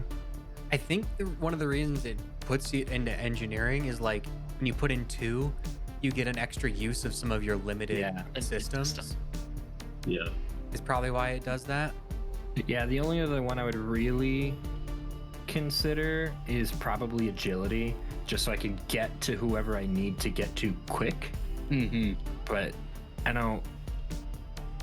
Like, if I'm only going to get +1 to my speed, my weapons have a range for a reason that I don't know if that's really going to make or break the goal here. Yeah, we kind of discussed this earlier when we were giving everything a test drive, if we think it's better to like specialize a little bit or spread it out. Like, we haven't played the game, so we don't really know yet, like in depth, to like really like min-max things or like really solidified builds. So we're all kind of like experimenting a little bit. I think the important thing to kind of take that you should do with any tabletop RPG is, if you're not happy with your character, like, just talk about it with your game master, and you can change some stuff usually, especially if it's your first time playing a given game, or even if it's not, and you're just like, this is not working as I had planned, and I'm not having fun anymore. I always consider that if you're a game master and you're teaching new people a new system that nobody's played before, always have that little bit of give and take. Like, it's completely different from somebody having their first battle in Lancer and being like, this character that I made doesn't really work well. Can I change this? Compared to somebody who maybe you've played several campaigns with, and after every battle they're like, hey, I want to swap out this talent. Can I swap out this talent? And it's like, So one thing I'll add though is at least like CompCon, when you're leveling up, it actually lets you like take skills and talents and move stuff around. I think it's actually built into this. I think it's built into the system because they like understand that your things are going to change as you acquire new frames and like new weapons and stuff. Like, your builds aren't going to be, good and optimal anymore, especially because it's not quite the same as like D&D. Like, your character is kind of on a path, and it's pretty linear to like power, and like your equipment's your equipment until you find some new shiny thing. Whereas, you can flash print. I mean, I don't know. That's been my experience. It's Yeah. like oh, cool, this sword is better than my last one. Whereas I think Lancer's a lot more like, hey, this different mech that I just unlocked has entirely different weapon mounts, so I'm gonna specialize over into this thing. Mhm. So there's just a lot more flexibility baked into the system, luckily. Chris is completely right. Page 18, it's right under leveling up. So leveling up, you can take a look to see what you kind of get with that. Reallocating points. It specifically says like, hey, rebuild your character if you want. So Yeah. never mind. You don't have to check with your GM. If you level up, you can swap everything out. It's fine. You level up after each mission, and you can just change your pilot to be whatever you want. Well, especially like if the mech skills, like the in-universe explanation is like, oh yeah, it's the modifications you do to your mech. It makes sense that you could be like, I'm changing the modifications I did to my mech. Yeah. Like, cool. We've explained it away. Anybody want to talk about their mech skills before we move on to the next step?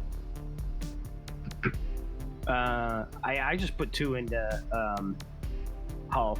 Nice. I'm trying to take. Yep. Big HP is always good. Mm-hmm. HP is always good. It's solid. I'm gonna be in the middle of combat a lot. HP is gonna be good. Yep. Yeah, I just did hold in systems. Oh, sorry. No, you're good. Same general thing. No, I clicked finish. That's the pilot creation. Yeah. I've got my character, Kish Lark, call sign Backfire. Yeah, can I get everyone's names? Yeah. I mean, we can go do a round table of just like reintroduce our characters real quick, give everybody like a little rundown. Like I said, my character's name is Kish Lark. His call sign is Backfire. He's got a background being a mechanic, and like I said, he wants to push his mech as hard as it can go. He wants to run it hot and hard, and he wants to really hammer into the enemies. And then out of combat, he might be a little bit more reserved and chill. He saves all his energy for fighting. I see you sleep, Chris. I was like, are we glossing over the giving it hot and hard to the enemies? You're gonna hammer Yes. them? We're phrasing. That's what he said. Yes. Yeah, I know what I said. Over that. I know what I said. I mean, I figured you did. I just wanted to make sure we're all aware of what you said. Yeah. So when your mech has some very interesting custom modifications that we're all very confused about, we know why. I'll pull up a picture. Put the antenna on the front, and it's in between its legs because this protection. So Yeah. He's gonna name his mech. Let me find. I can't show this on stream. Not for any weird reasons, but Oh Sure, yeah. the let me see if I can find a picture of the nightingale. Anyways, my Yeah. character. no! Yeah, go ahead. I made fun of the name earlier, but I used it. Mumtaz Kakmak, Yeah. aka That's the whole name we have. aka Mothman, with the background, the Farfield team. At the end of the day, my goal is just to make sure all the good guys get home in one piece. Nice. Yeah. who's up next? Here you go. I am playing a character named Spike Yovanovich. Her call sign is Python. She's also got the Farfield team background. She gained all of her kind of really good climbing experience and survival experience on this far off Arctic planet where she swears to whatever higher power that she worked with sentient other creatures, and you guys get to explore with her because she got fired from that job because they thought she was crazy. Did not meet aliens at all, and you get to work with her and decide if you believe her or not, or did she really just talk to space penguins? Yeah, and that's why she is piloting mechs now. Not really sure why they thought she was stable enough for that, but that's why she's not on her research team anymore and is piloting mechs as she forced career change. I just need to know, is the alien race canonically space penguins? That's up to the GM, but I want it to Okay. be. I wouldn't will say. complain if that was in the lore. I would. I can't imagine, like, even if they were super fashy, just like going on a genocide, just like for something like cute and penguiny. Like, that's crazy. I mean, Maybe they're just the really ugly penguins. All the ugly types of penguins. I'm just upset you used the word fashy in a real sentence. You need to spend more time online. I don't think that's how it works. I think Justin and Chris, recaps of your characters. character name. I'm staring Justin down through the screen. All right, well, I'll go. So let's go talk first. I don't give it. It's my pilot's name is Rico Manitoba. Call sign El Diablo. I'm a starship pilot. Background. I think I sent my picture to the group, so Ooh, it's fantastic here. I'm excited for it. Did you already make something in Hero Forge or? No, I haven't made it in here for it, but here I have send it into the campaign chat. Anyway,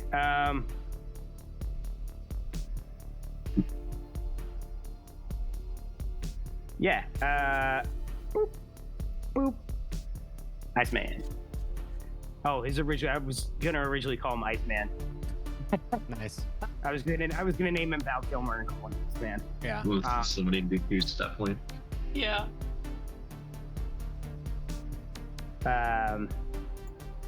Yeah, so, and then I took this kind of short-range combat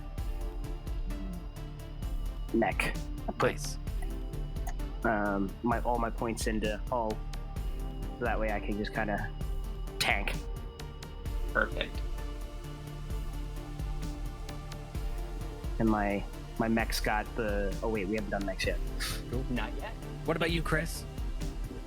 Yeah, I am K. Brakeen, call sign Hailstorm. My background is definitely mechanic and nothing else, so don't worry about it.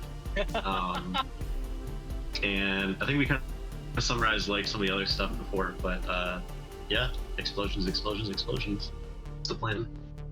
Perfect. Okay. Well, we are going to take a quick break. We'll be right back. Probably about 10 to 15 minutes maybe, so not too long. We'll be right back, and when we come back, we're going to be building our mechs. Wow, we all start out with the LL0 Everest. Some of us do have access to a few other LL0 mechs, but really, you can customize your mech even just with the gear that you get. So we're going to go over kind of like the gear, things, different weapon tags, and what they kind of go over, and just kind of go over everybody's like starter mech and kind of what they're doing there. Then we, if we have enough time, we'll kind of cover a little bit more from Chrysidium and what the start of the campaign is like. So don't go away. We'll be right back in just a little bit. So we'll see you guys soon. Hey there, everyone! Welcome back to the ABCs of RPGs, where we teach you the basics of tabletop role-playing games. We're back here. We're playing Lancer, a tactical mech RPG with some light role-playing systems in between. And I'm joined. I'm the game master for Lancer, and I'm joined by my player, Dalton. Hello, everybody. I'm Dalton. I think we're just gonna do some quick intros and move this along so we can get into the next bit. The mechs. I've got he, him pronouns. My character's also got he, him pronouns. I'll say that right now. Anybody else want to give a quick I'll say go. hello? Justin, he, him pronouns. Real excited to be here. Mhm. Right? Good? Cool. Sorry, I'm laughing at Ashley because our dog is getting in the screen. Chris, you're up next. Hi. I'm Ashley. This is Edgar. I use she, her pronouns. He uses he, him pronouns. And my character is Python, or Spike Ivanovich, who I think is going to use she, her pronouns, but we'll see. Michael Nye. Hey, I'm Mike, or Michael, or Nye. You'll hear all three probably, depending on who's talking. He, him pronouns. And my character will be Mumtaz Kakmak. also using he/him pronouns. It's like a fucking George Lucas Star Wars name is what that is. We skipped over Chris. Don't forget Chris. Yeah, don't forget Chris. Hey, Chris, I find it funny that like Dalton was like Chris, and then like Ashley and I both like. Yeah, I'm playing Kay Bracking. Hailstorm's my call sign. He/him pronouns, both per character and myself. And yeah. Awesome. Well, cool. Yeah, so if you're just joining in now, we are currently making characters for Lancer. We made our pilots already in kind of the what's called CompCon. It is kind of this cool kind of like online website and app that you can download, created by the game creator, Massif.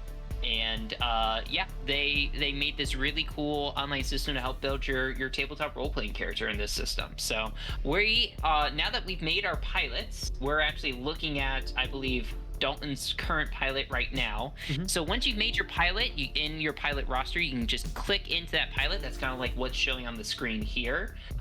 Dalton, if you want to take it from here and kind of walk us through how to get to the mech and everything.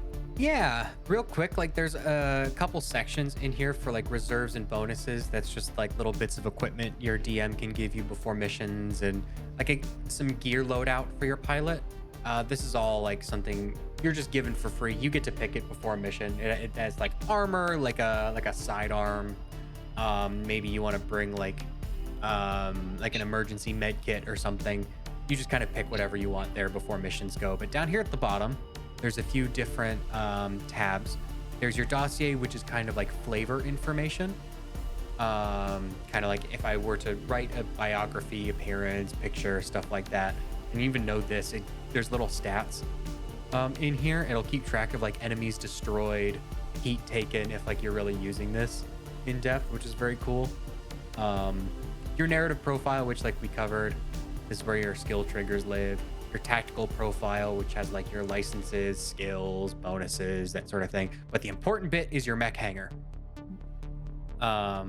This is where you can build and customize any amount of mechs that you want. Like Spencer said, this is a post-scarcity society, at least for us. We can print off any amount of equipment as long as we have the requisite paperwork to do so. Yep. For all of us, we don't have any licensures, so we just get like the default equipment that's available to everybody, which is in-universe, made by GMS. What does that stand for? General Massive Systems. That's General Massive Systems, GMS. We can go more into this, but starting on page 118. So there's General Massive Systems that everybody has access to, but as you level up, you'll have access to kind of 4 different manufacturers, each with their own taglines, which we'll go into later. But General Massive Systems, their tagline is "From Cradle to the Stars, GMS, assured quality, universal licensing, total coverage." So yeah. There's like, I think there's 3 different official license level 0 mechs. The one in the core book is the Everest. It's like a general all-purpose all-rounder. There's the Chomolungma, which is in the that one's from Solstice Rain, right? It's like a support frame, good for like hacking, like smart weapons. A lot of tech stuff. Stuff. Scanning. You get scanning as like a free action when you do other actions. I think like lock on and stuff like that, which is pretty cool. Yeah, So, and then I think there's one in Wallflower, which is another supplement. Sadgar Matha. Yeah. Sargamatha. I haven't imported the content for it, so I don't have it. But it's like a defensive frame. It's like kind of like Size 2. size 2. It's a little bit bulkier, that sort of thing. But I personally am just going to go with the Everest. I'm just going to go with the all-rounder. You have to pick a name for it. I have no clue. I usually click the button until one of them like clicks. Piques your interest. Yeah. The first one I hit was "I Think They Like Me." That was the name. It's a good one. I got one that I really like, which is Panic. Ooh, that one's good. Mine that I'm making now will be the Offense. Ooh.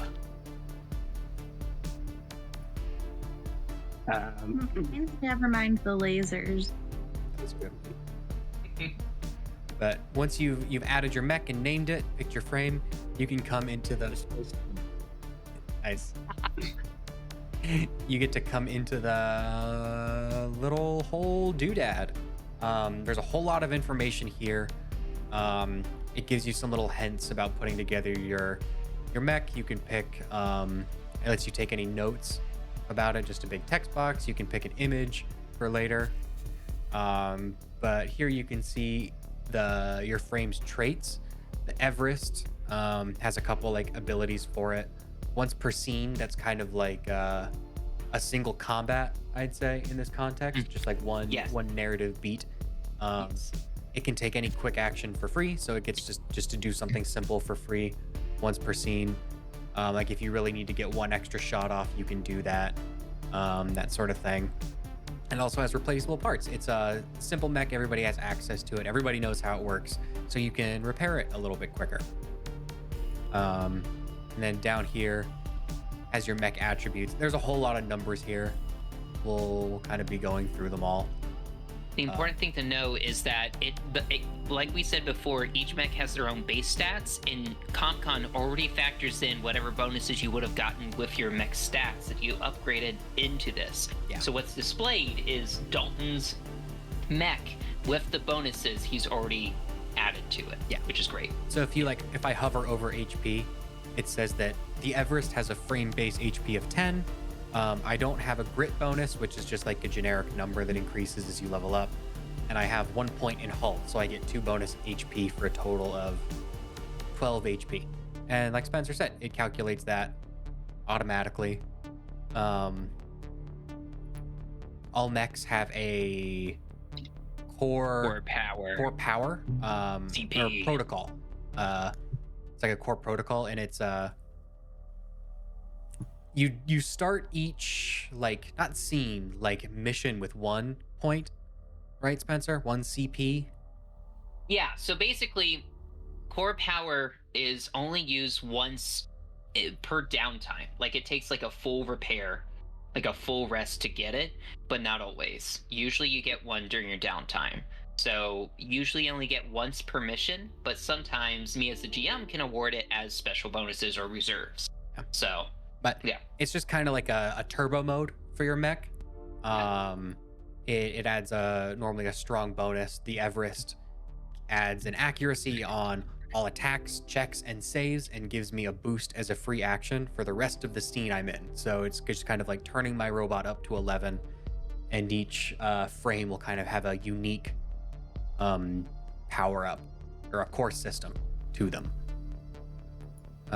Each mech also has a variety of weapon mounts. These are all described in the book, but that's kind of where you put any sort of weaponry. CompCon is very nice. If you click 1, it'll pull up a list of all of the things that can be put on that mount and kind of like do all that limitation and calculation for you. Which is really nice. Yeah. And it's important to note, like Dalton was saying, each different mech has their different mounts. Like if you look, because the Everest is an all-rounder, it has a main weapon, a flex of weapon, a heavy weapon, and its normal systems.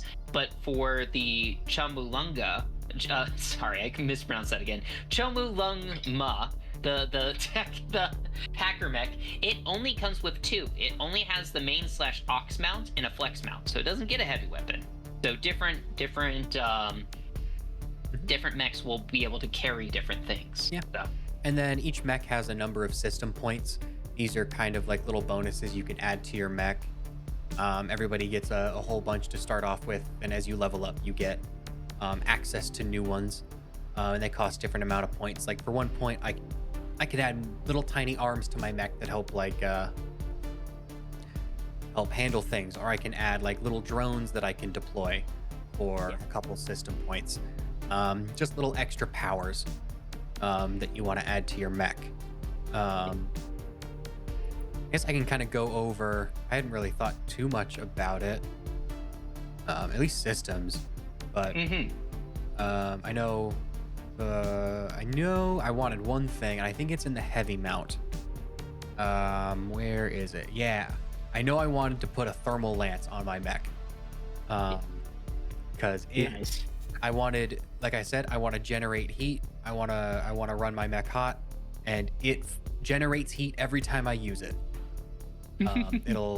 It's powerful. It does a lot of damage in a straight line, and it doesn't need to reload, but it'll add heat to me. So I knew I wanted to do that. Yeah, generate that heat. Yeah, and I think I know I wasn't sure. While Dalton's picking, make sure everybody else you're picking your weapons and your systems, but also make sure you're outfitting your pilot with their own gear as well. But go ahead, Dalton. Yeah, I mean, I was gonna wait to pick my pilot gear until like I know exactly what the mission is. Oh yeah, of And course, like yeah. this too, like this, we're kind of putting together like our default mech, like in a vacuum. This is what I would make my mech. But once we hear the mission, we're free to make any changes to it we want. Like if we know for a fact that there's going to be a lot of people that are gonna be resistant to like taking energy damage from my thermal lance, I might want to switch that out into something else ahead of time. Yeah.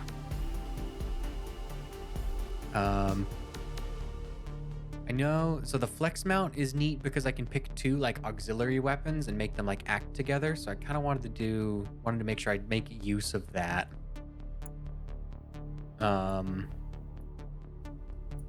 Think, yeah. If I put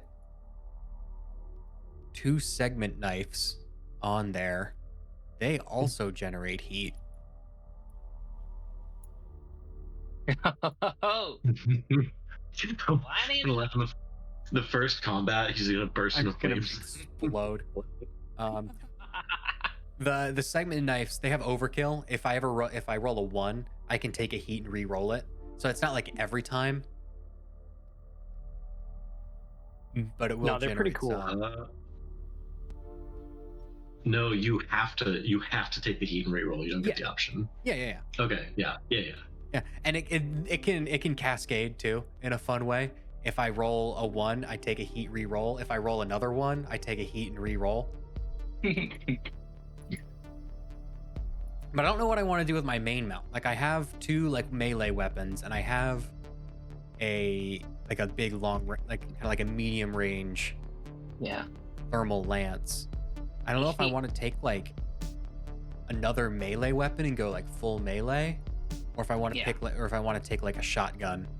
Here's what I'll say.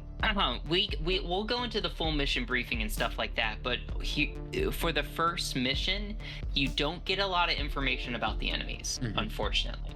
It's pretty clouded, and you don't really know what you're getting yourselves into. When we do the second mission, so to everybody at home, how Solstice Reign is broken down is you have your first bit, it has 2 missions in there, and in between them a downtime.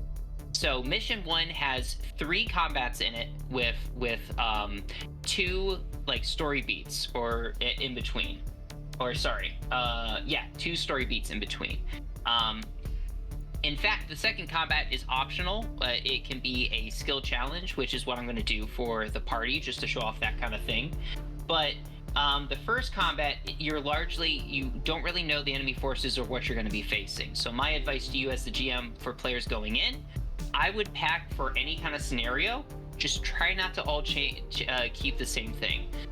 We haven't really gone into this just yet, but there are a bunch of different types of weapons.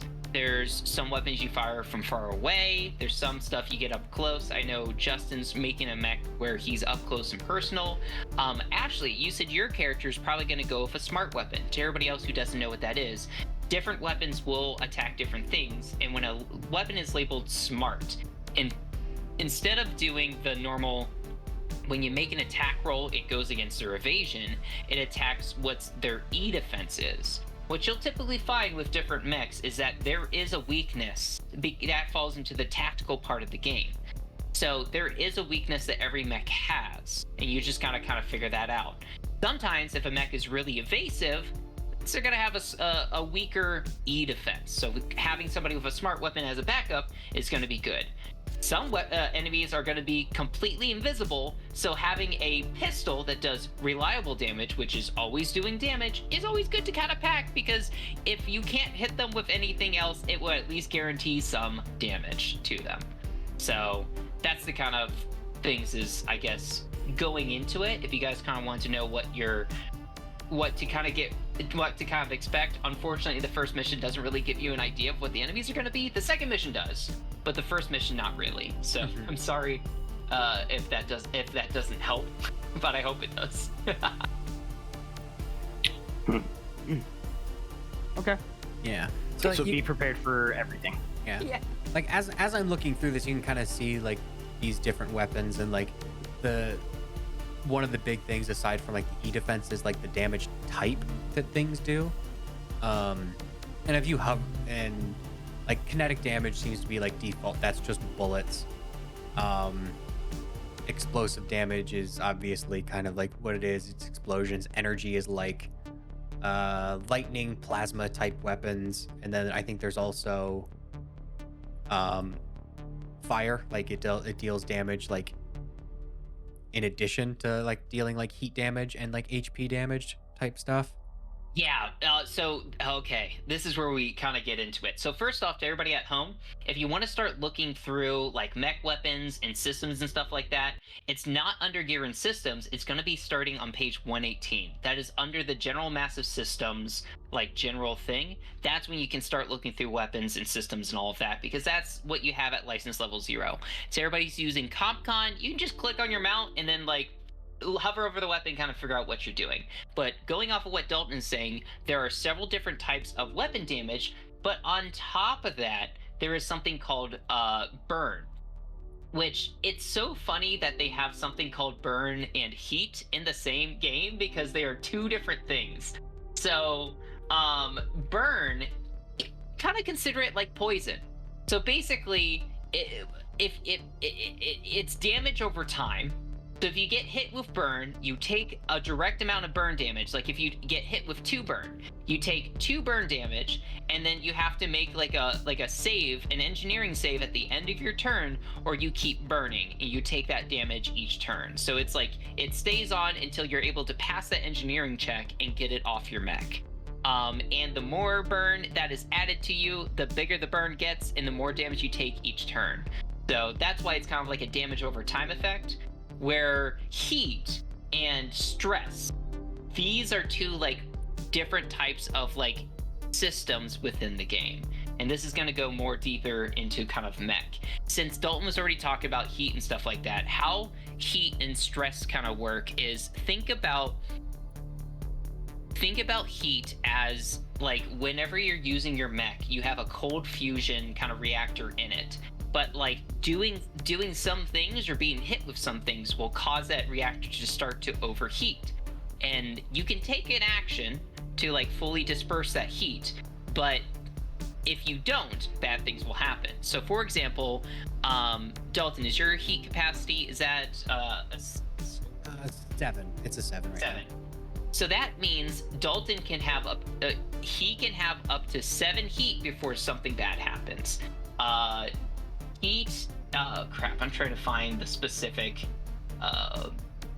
page for heat. But basically, you have to, when you hit the heat, you have to roll on a table. And that table would determine what kind of things happen, including whether or not your mech has a overheating table. It's page 81, found it. But whether or not your reactor will have a meltdown. Now, the good news is, if I remember correctly, it's marked, let's see here, it is, yes, so think of it as like a counter. So Dalton has 7 heat capacity, so it has to go from the 7 down to 0, and then that maximum heat capacity goes down to a 6. And so, am I reading this right, or am I thinking of stress? Crap. No, you're on the right track. So once that goes down, he has to roll on that overheating table. And depending on how much he's already hit that level, that maximum heat capacity, the more dangerous it could be. So, for example, if it's gone down like once, he's only has to roll 1d6, and usually it's not going to be a meltdown because he'll have a higher amount of stress for it. Because you start off with 4 stress. And so it goes down from a 4 stress to a 3 stress, and you only have to roll 1d6. And even if you roll 1 on that d6, which is the worst thing possible, your mech just becomes exposed, so to say.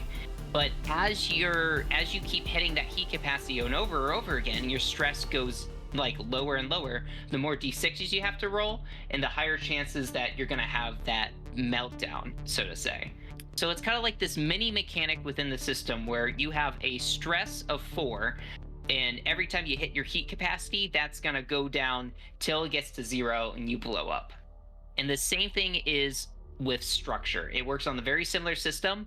When you hit 0 HP, your mech doesn't die outright. You have to do the same thing where you roll on this like structure table, and you take damage to your mech where like your weapon could be destroyed, or like a different like system could be destroyed, or something like that. And you start off usually with 4 structure, and as your HP goes to 0, you take the structure damage, then your HP resets back up, which could be like 12 or something like that, and then it goes all the way down again, and you have to roll on the structure as it gets destroyed.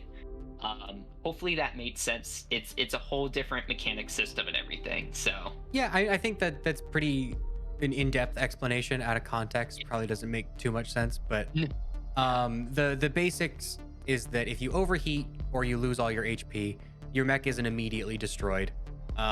Something negative will probably happen the first time, and those consequences will get worse each time until like 3 or 4 times in, your mech will become broken down beyond repair, and you'll be kind of like out of the mission until you can repair your mech. Or you might just explode at the very end if you go too hard. But yeah. Anybody have any like discussion about any of the weapons they're picking, or any questions or any thoughts? I need some feedback from you guys on one of them. Sure. So I want to go with fire support, right? Mm-hmm. So I have I'm going with the Everest frame. I have a heavy weapon, a main mount, and a flex mount. So for the heavy mount, I'm going with the howitzer. That way, as the biggest range, I can blow shit up. It's arcing, so I can usually, like, even if I don't have line of sight, I can hit things. Mm-hmm. So I feel good about that one. Main is just an assault rifle. It's reliable too, so it'll always do a minimum of 2 damage, and it's not loading, unlike the howitzer, so I can just always use it. Mm-hmm. The flex mount, I'm going with the Nexus Light. That's one of the E weapons. So that way I'm covering at least like another kind of basis, but I have another auxiliary weapon for the flex mount, and I don't know what to do. I don't know if anybody had any thoughts, opinions. Flex mount? Yeah. And sorry, you said your main mount was Assault rifle. Oh yeah. okay. And I have a Great. howitzer. So on the Okay. flex mount, I can have 2, or on the auxiliary mount, you can have 2 flex weapons. Mm-hmm. So I have the Nexus Light. That's that like E weapon that hits a target's E defense rather than their armor. Mm-hmm. Okay. So that way, like, if somebody has heavier armor, I can still use a different type of weapon to hit them. But then I get a second one, and I don't think I want melee since I'm going to be in the back. So that leaves a missile rack. I could do another Nexus Light, a pistol, or a thermal pistol. One thing I would keep in mind is that if you're putting 2 auxiliary weapons on one mount, you kind of want them to be both usable at the same time, because when you activate like that mount, you're activating like everything on it. So I wouldn't necessarily put like the Nexus Light and then like a pistol, because you're not really like, maybe, I don't know the full ranges on them, but you just want to make sure that when you're activating one, you're in a situation where you'll be able to use the other. Okay. Yeah, like a light nexus is range 10 and a pistol's 5. So if you're above 5 range, you'd only be able to shoot with one, even though you got the ability to shoot both. I mean, you could split targets though, in case you were at like a weird scenario where you could do both. But I would be tempted Both to of them- put 2 of the light nexuses. I thought about it. There's also the missile rack, which has 10 range, but it's also loading. So again, Yeah. it runs into that, like, I could use the Nexus way more. Mm-hmm. Okay, I'll just go with another Nexus. I'm cool with that. Okay, I'm good on my weapons. Question as Yeah. well. I'm trying to look at the rules to figure it out, but need some guidance. I was thinking about using the Chomolungma frame instead of the Everest, and it says that you can take any, quick tech action, or there's buffs for making tech attacks. What is a tech attack? Is that Yeah. like the smart weapons, or is that something else? It's not the smart weapon. So great question. Starting on page 69 and going through 70. Now, different mechs as you kind of Nice. Oh, thanks. But different mechs will have different quick tech abilities, but these are the 4 basic ones you kind of get. You have basically just so everybody else knows how kind of combat works. But if you go to page 76, you have a quick combat reference. And so in combat, you always get to move 1. But on top of that, you have either what's called a full action that you can do. You can do 1 full action, or you can break that down into 2 quick actions. And usually tech actions are quick. Starting characters don't have any full tech actions, but that's kind of like what you're starting out with. But going back to page 69, a quick tech action. So there are 4 different quick tech actions. My gosh, guys. You can bolster, you can scan, you can lock on, or you can invade. So some of these are just kind of like helping out different things. Like bolstering is like using your processing power to enhance another character's system. So you give another character +2 accuracy on the next skill check or save they make. Whereas scanning is actually analyzing the enemy completely and getting all of their stats. Locking on grants attaches onto an enemy and gives another character who attacks it the next character, I think. Well, they can choose to use it, but basically gets a +1 accuracy. And then invading is specifically a direct electronic attack into that mech system. And since these are all quick, you could actually do 2 different one of these in a turn, which is pretty cool. And some things, as you'll kind of like look into different systems and get upgrades, you'll find out that they kind of pair together. Like having lock on will sometimes grant bonuses to other systems other than just getting the +1 accuracy. If you chose the Chomolungma, the hacker mech from the Solstice Reign, you also get a few different options for like invade. You get a couple of extra options, which is pretty cool because it's part of your core system. Advanced Intrusion Package is what it's called. So did that answer your question? I hope I answered it. I think so. Basically, there's not a specific weapon I'm supposed to take if I take this mech, right? Is really where I'm getting at. Like, to make a tech attack, it's not a specific weapon, it's just I would say something that it does. Yeah, choosing your weapon is probably where you think you'd want to be on the battlefield. If you want to be far away from the combat and more of like a long-range sniper, pick something that does that. If you want to be close to quarters, like what Justin is doing, pick like a shotgun and a pistol because they work the best within close quarters. But yeah, I would say like choosing something that works best at like what your range that you want to be in is what's probably best. The assault rifle is kind of an all-rounder if you just want to do that too. Yeah, the assault rifle is good because you also always do 2 damage no matter what. Reliable. That is nice. Yeah, it's a great weapon.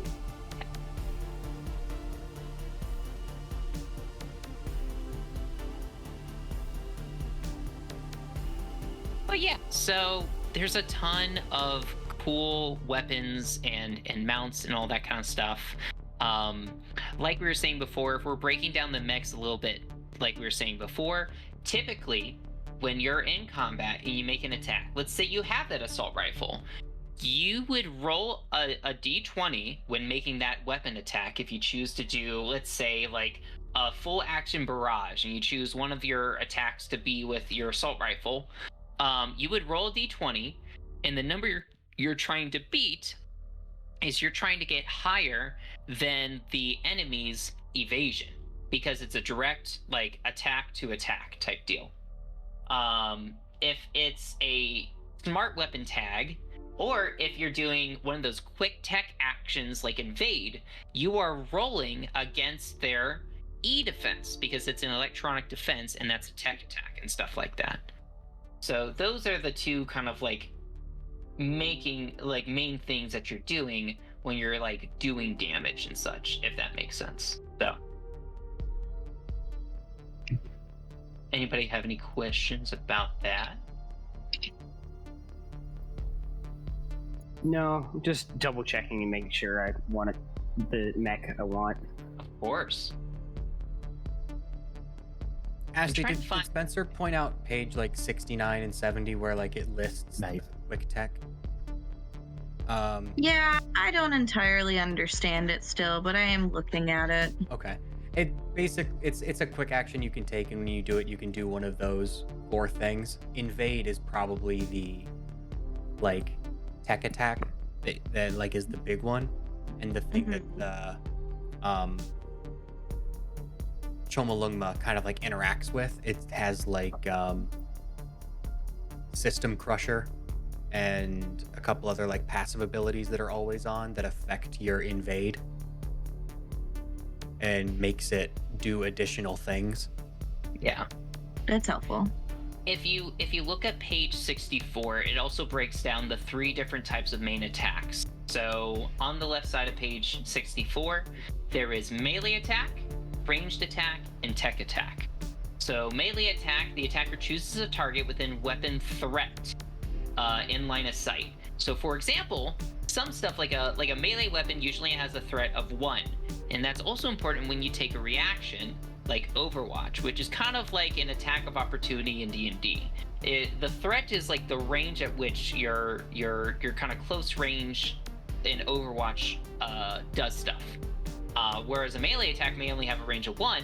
A pistol, I believe, has a threat of 3, which is pretty helpful. It means you can do that Overwatch and melee attack like pretty close. But basically, you make it once you target a weapon within threat for the melee attack in line of sight. It makes a melee attack roll, rolling 1d20 plus grit and any accuracy or difficulty. We haven't mentioned grit yet because that's going to be more important once you start leveling up. Grit is kind of like a extra bonus for just having that extra experience as you kind of level up, which also adds to your mech's base stats and stuff like that. But like I said, we don't have to worry about it. Your grit is 0, so you don't have to worry about that right now. But to hit, you must match or beat the target's evasions, and melee attacks ignore cover, so that's one of the coolest things. For a ranged attack, the attacker chooses a target within weapon's range, which is kind of shown as kind of like a line type deal. There's 2 different lines. There is a point line, and then there's like an arrow line. The arrow line is kind of like an attack, like going in a line, whereas like the range is like a dotted line, showing how far like a bullet could travel, essentially. But basically, you choose a target within the weapon's range and line of sight, then make a ranged attack roll, rolling 1d20, plus grit and any accuracy or difficulty. To hit, they must match or beat the target's evasion. So same thing as a melee attack, only at range. The only thing that's different is that if you're adjacent to a hostile target, you take -1 or +1 difficulty on all ranged attacks. So if somebody's like in your face, you're less good at shooting at range. Spencer, I think you might be like throwing a lot of like jargon and like reading book out of context. It's not super helpful. Okay. I think if we talk a little bit more like in general terms, and like when things come up as we play them, that's kind of when we'll like explain things out. Sounds good. Did anybody have anything they wanted to talk about, like their mech kind of specifically, like how they're kind of building it? I could kind of go over mine real quick since I'm done. It's kind of like the equipment I put on it and maybe a little brief explanation as to why. For my main mount, I put on like a shotgun for close quarters combat. Deals a good amount of damage nearby me and adds a little bit of threat, so I can kind of like shoot as people as they run by and in me. I added 2 little segment knives as auxiliary weapons, so I can hit with those back to back, deal some energy damage, and get a little bit of like better damage and maybe some bonus heat, which I think is personally is a good thing if I roll low. And big thermal lance to hit a bunch of things in a straight line in front of me with some big damage. And as far as my systems go, little things, I added some hex charges like frag grenades, some explosives. Those are limited, but like my grease monkey pilot skill lets me get more uses of those during rest, so I can be a little bit more proactive with the frag grenades, we'll say. I added a projected shield that'll let me point at a person and say, that's going to do less damage to you. I'm going to do less damage to you. You're going to do less damage to me. And side bonus, that also generates heat when I use it. And then I painted my mech big fiery red and some cool ass flames on it. And I also added, I haven't decided on my personalizations yet. Maybe it's got like a glowy, like a red RGB, like flashiness to it that looks like it's on fire. Anybody else want to kind of talk about what they put together? So that sounds sick. I sure can. I like I said, I was going with the Chomolungma instead of the Everest, and honestly, the biggest reason I did that is because it gets me more E-defense. For my weapons, I've got a Nexus Hunter Killer and a Nexus Light. And then I decided to throw a charged blade on there in case I'm not at a range away from something and something is up close and personal to me. I'm not completely, useless. I wanted to personalize it with grappling hooks, if that can be allowed. Again, like I did off screen. Did a custom paint job, not really sure what it's gonna look like yet. Does have the Ava module for flying in low or zero gravity or underwater environments, and I can also deploy like this hard cover for myself and other people, which is really cool. And I have a stable structure, so it's harder to knock me down or prone.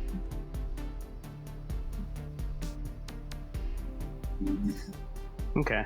Well, I'm having trouble picking a different one, but I am doing this. I did. Ooh. Wait, where'd it go?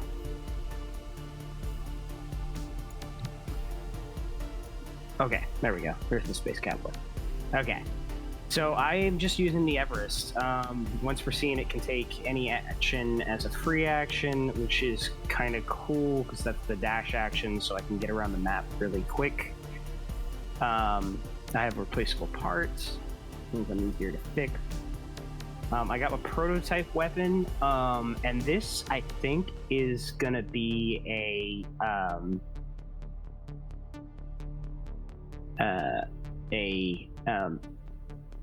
charged, or an energy weapon. It's like an energy cannon. Mm-hmm. And I'll figure out how many times I can use it once I roll my d6 plus 2.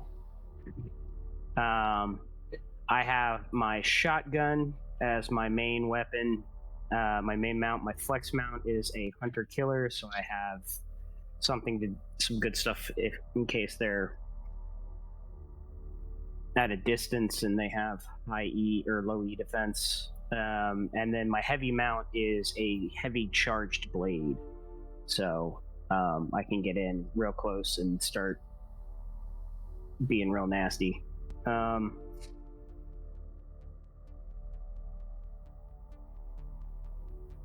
Or no, wait, I said that my prototype weapon's a CQB. It's just energy. Awesome. Yeah. And then I have project shield, rapid burst system, and I have grenades. I think I had grenades. Yeah. Might take grenades. Might switch. Jury's out on that or turret drones. Which, if I'm with a bunch of people in close combat, is actually kind of great.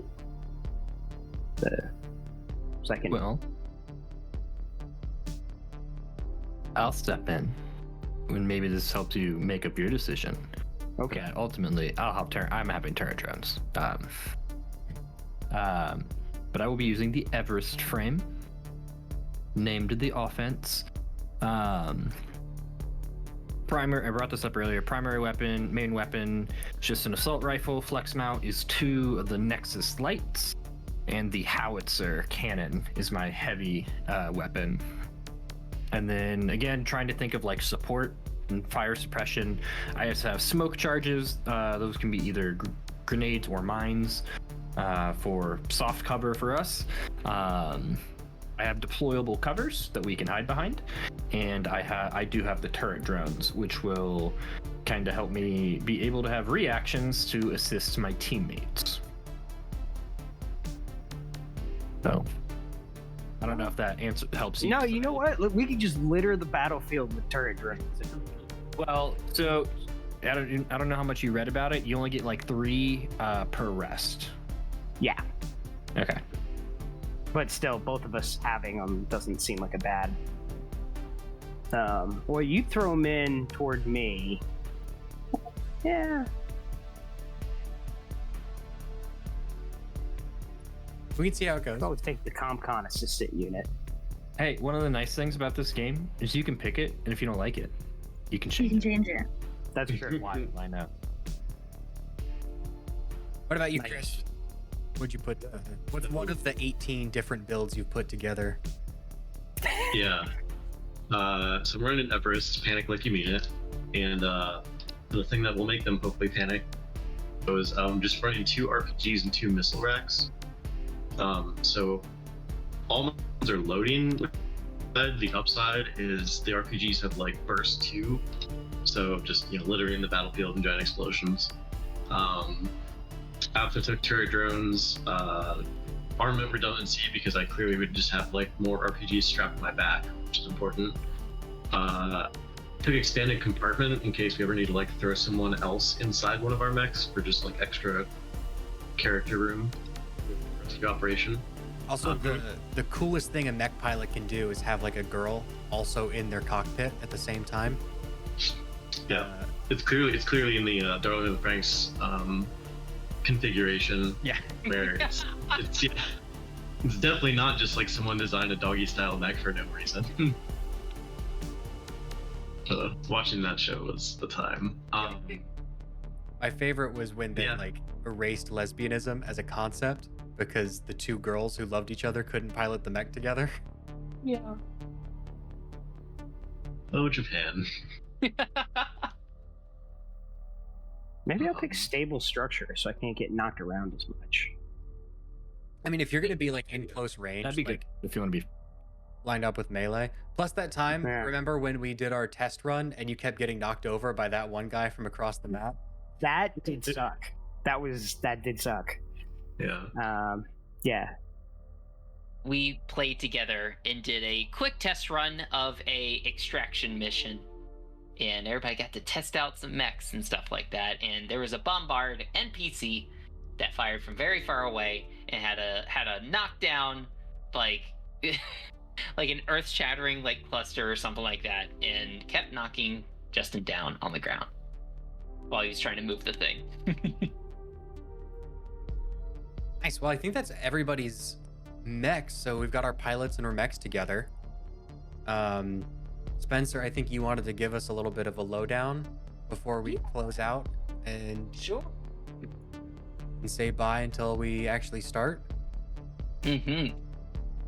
So, one of the important things we should probably do is, if we have Roll20 open, I've included some NPCs that you guys know with your time on the ship. So currently, you're traveling in space aboard the UNS CV Rio Grande, which is, like I said, so we'll kind of go over what each of the different NPCs are that you currently know, but each of these different people are going to be involved. So you are escorting, although you're escorting an ambassador like ship as well, but the ambassador ship has been to Chrysidium multiple times before this and is currently there. So you're currently flying to meet up with the ambassador ship and kind of be in orbit around Chrysidium. So the first person you would know is Captain Bridget Ferris. So I just shared that NPC handout with all of you. Her pronouns are she, her. This is the official art from the campaign, so this is what she looks like. Captain Ferris is a career naval officer having served for 20 years subjective. 10 of those as captain of the Rio Grande after her promotion from executive officer above the cruiser. I'm going to mispronounce this name. Reykjavik. So, What is Spencer? What? Yeah. It's part of the Reykjavik. Reykjavik? There we go. Yes. And the cities are the capital of Iceland, Yeah, that's it. right? I know it's Yeah. in Iceland. I don't know if it's the capital or not. It is. Capital. But she has an extensive naval record, proving herself time and time again. And her demeanor amongst her crew is that she loves to tell stories of her planet, even though there is some time dilation between her home planet and her where she is now.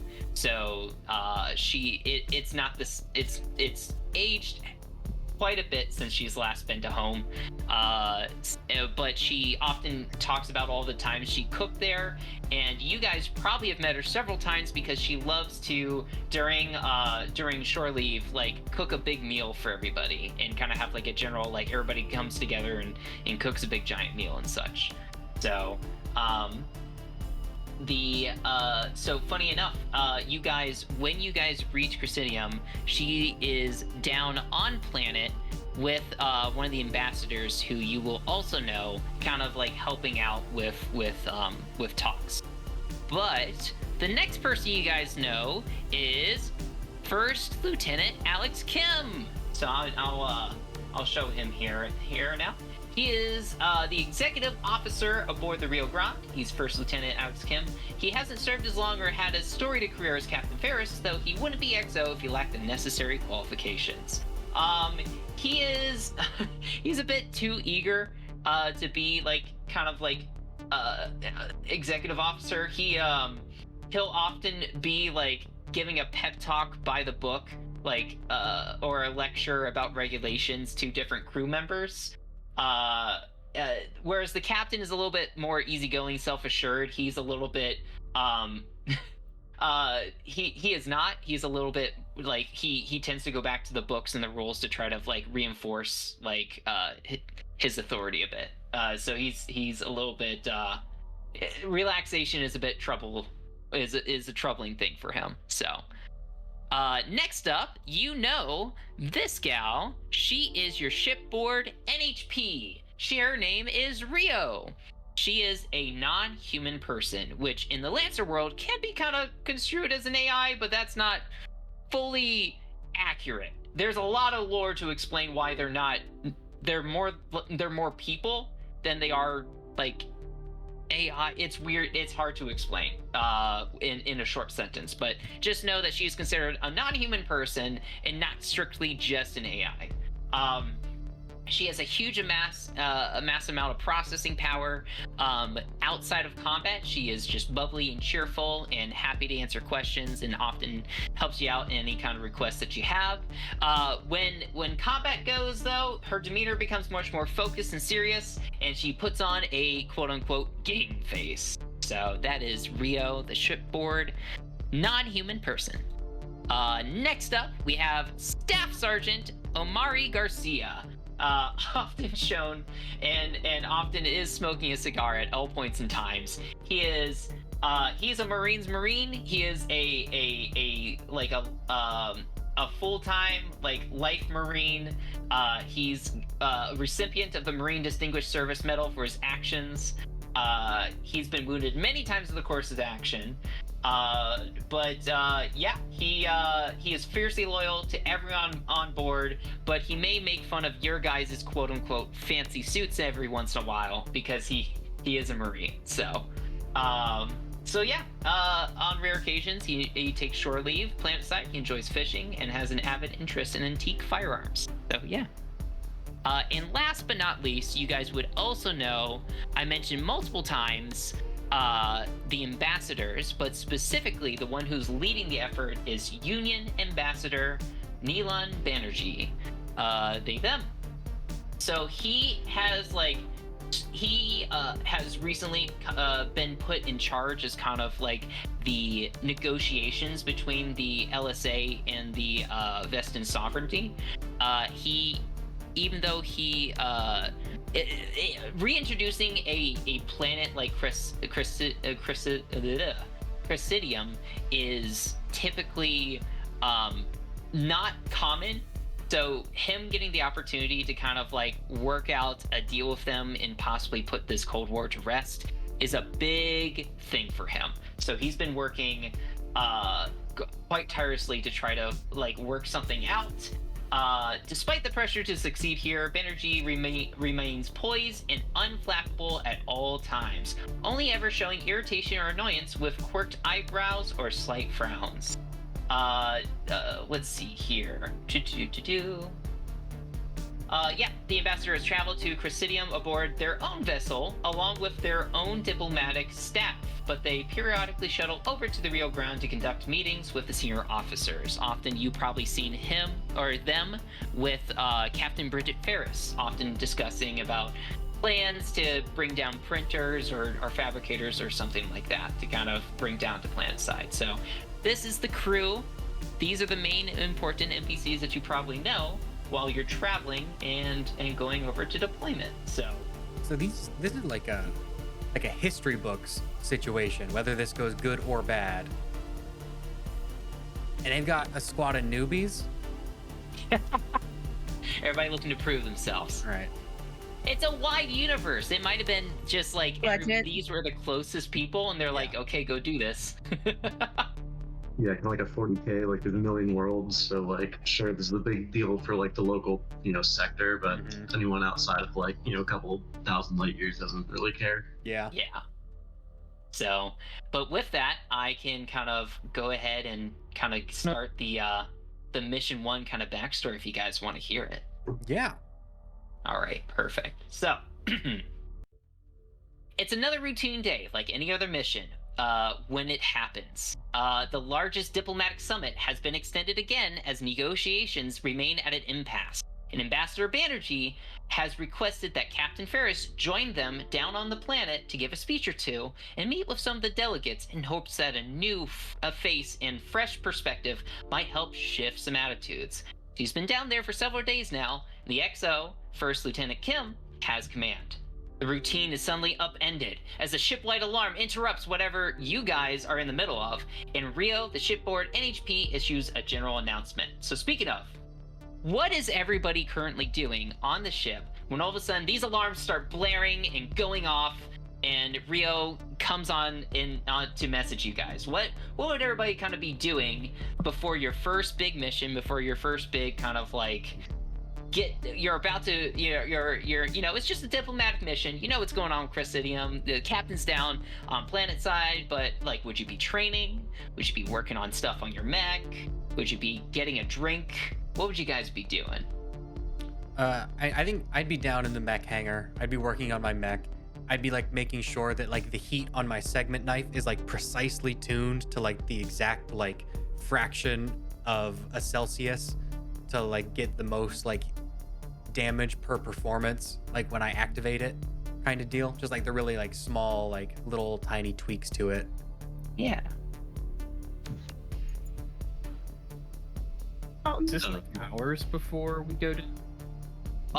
Well, you guys haven't been issued to go down. Currently, your ship is just kind of in orbit around planet. And so far, there's just been negotiations between the ambassadors down on planet and your captain. So you haven't been issued that anybody was going to go planet side anytime soon before this happens? I'd probably be napping. Fair. You're woken up by alarms. Dalton, what's your character's name again? My character's name that I definitely remember. His call sign is Backfire. His name is Kish Lark. Backfire. All right. Menacingly sharpening his knife. So Python is over and is harassing Backfire.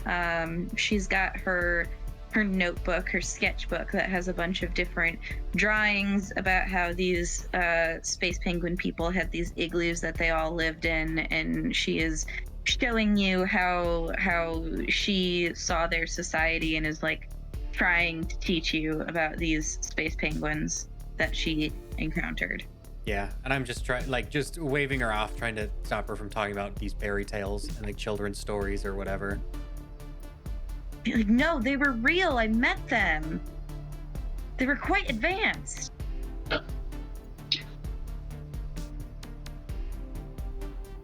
What about Justin or Chris? Justin's probably going. So What's your character's name? Call sign? Iceman. Iceman. Oh no, El Diablo. El Diablo. El Diablo.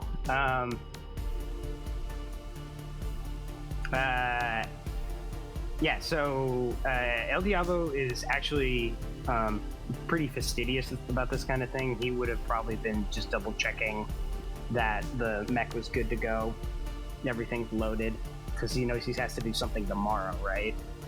Mm-hmm. Yeah, so he's probably just like, because he's a mechanical engineer background. He just, got that engineering degree at the Armed Forces Academy he went to. Yeah. So he's probably just like tinkering on it.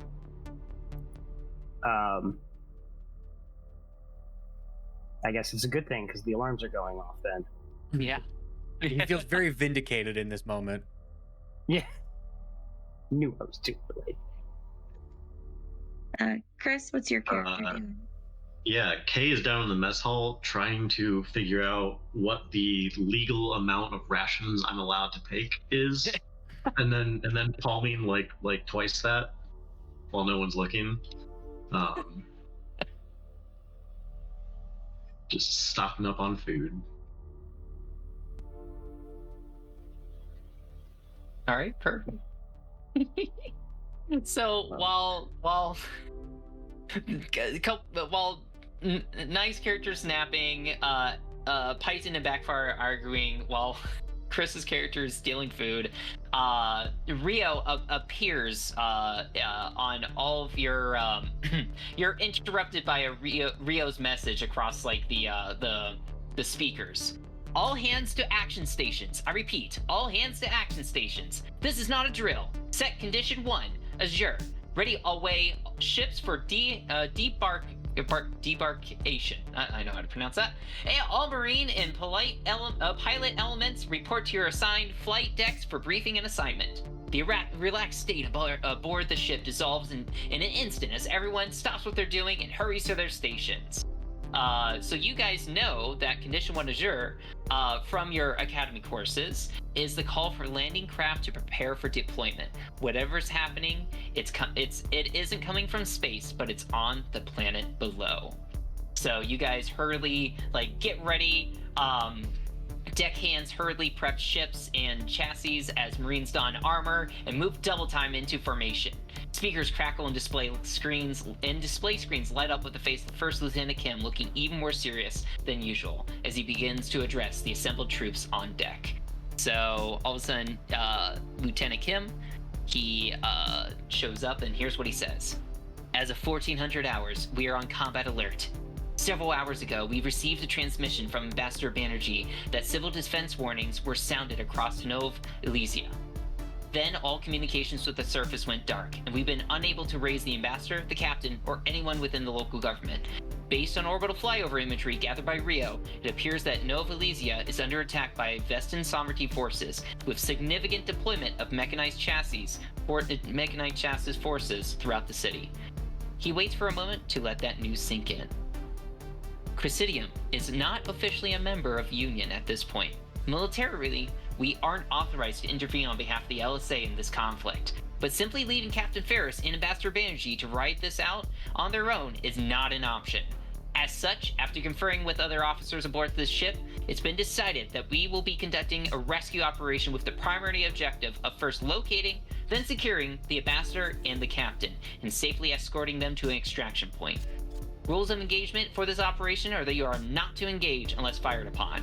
Our main priority here is to bring our people home. And there we go. That's the setup to the mission. So basically the objective is to land at forward operating base Saber and await further orders. Your mission parameters are unknown at this time. Hostile forces are confirmed to be operating within Nova Elysia, so anticipate enemy contact. You are cleared to engage if fired upon. The stakes are failure to rendezvous at forward operating base Saber in a timely fashion will result in delays, setting the operation's timetable back and potentially narrowing the window of opportunity to rescue Captain Ferris and Ambassador Banerjee. Your reward is once the players arrive at forward operating base Saber, the situation on the ground will be evaluated and field upgrades distributed accordingly, bringing you guys up to license level 1.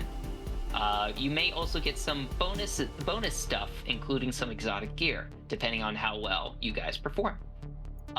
You don't have any reserves at the moment to bring into play. We'll go over reserves more as they kind of come up. But yeah. So that's mission 1, the drop. Cool. Cool. Awesome. Very exciting. Yeah. I think we're going to sign off soon, but if anybody has any I'm ready. questions, feel free to put them in chat and we'll answer. Yeah. But yeah, I'm excited to do this first mission. I'm assuming we were given the orders not to fire unless fired upon. So I'm assuming we'll get fired upon, narratively speaking. No. Who would do that? There's no way of knowing. Yeah, nobody could know. I like the art for the NPCs. Yeah, I love it because how the whole beginning part of Solstice Reign is just introducing them. It gives a whole Chrysidium background and then introduces all the NPCs that you're going to interact with. So yeah. Anybody have any closing thoughts before we thank all the people that helped make this one happen? Yeah. I'm ready. I'm excited to be here. Excited to have you, Nye and Chris, our 2 new people. Yeah, I remember looking at Lancer 2 or 3 years ago and being like, oh, this looks really cool. And then never had a chance to play it yet, so definitely looking forward to doing the campaign. Yeah, I think Lancer was my first pitch for games that I want to play on this channel, as part of this project. My first pick was definitely we have to do Lancer at some point. Mm-hmm. Now after we're done, I can disappear into the night. Yeah. True. Never to be seen again. More games. Thanks. Peace. Bye. Oh. Yeah, guys, our stream is canceled. We played Lancer. We played Lancer. That's it. Call it a day. That was my whole goal. This has really just been a long con. The entire time. Cool. Cool. Well, we should do our attributions. Mhm. Yeah. We have a lot to give out. Want to have at it, Spencer? Sure. So, first off, thank you to the creators of Lancer, Massif. Did I pronounce that right that time? Okay, perfect. for creating Lancer and kind of letting us get get ready for this.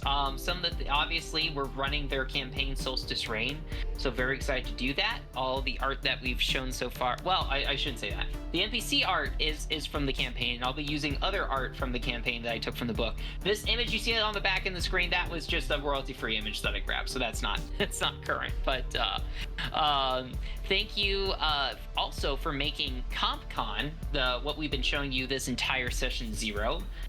Because it's a really easy way to kind of like quickly get people up to speed with like templates and with like kind of simplifying like how to make your pilot and get your mech up and ready. It has all that information gathered together, which is really cool. It's very nice for newer people, so super excited about that. We're going to be using Hero Forge, so I'm going to preemptively say thank you, Hero Forge, for letting us make our pilots in your kind of creator, but also retrograde minis. We're going to be making mechs in there. We already saw a little bit of those mechs in CompCon when we were looking at the different templates, but not only are we going to be making our personal mechs in there, but also I'm using all the NPCs that I will be using, which are templates in Lancer, are going to be using the retrograde minis kind of templates from there. So that's super cool. Love that is a thing. So yeah. Other than that, am I missing anything? The cool little space image in the background was courtesy of NASA and the Hubble telescope. Oh yeah. All of those images are just like out there, and they're all very pretty looking. Go look at pictures of space. It's awe-inspiring. That's great. And then the little song you've been hearing in the background, if you're listening to the stream, is Desolate World by DS Technician. Thanks to them for a little ambient spacey music and fill some of the silence. I don't think there's anything else for now. We Roll20 was where we were displaying the pictures of the NPCs. Yeah. So thank you to Roll20. We'll be using them for dice rolls and other stuff for our actual maps for our campaigns and combat and things like that. So thank you to them as well. Yeah. If you want to pick up the Lancer book, the base rules are free. You can buy PDFs from Massif Press's website and Itch.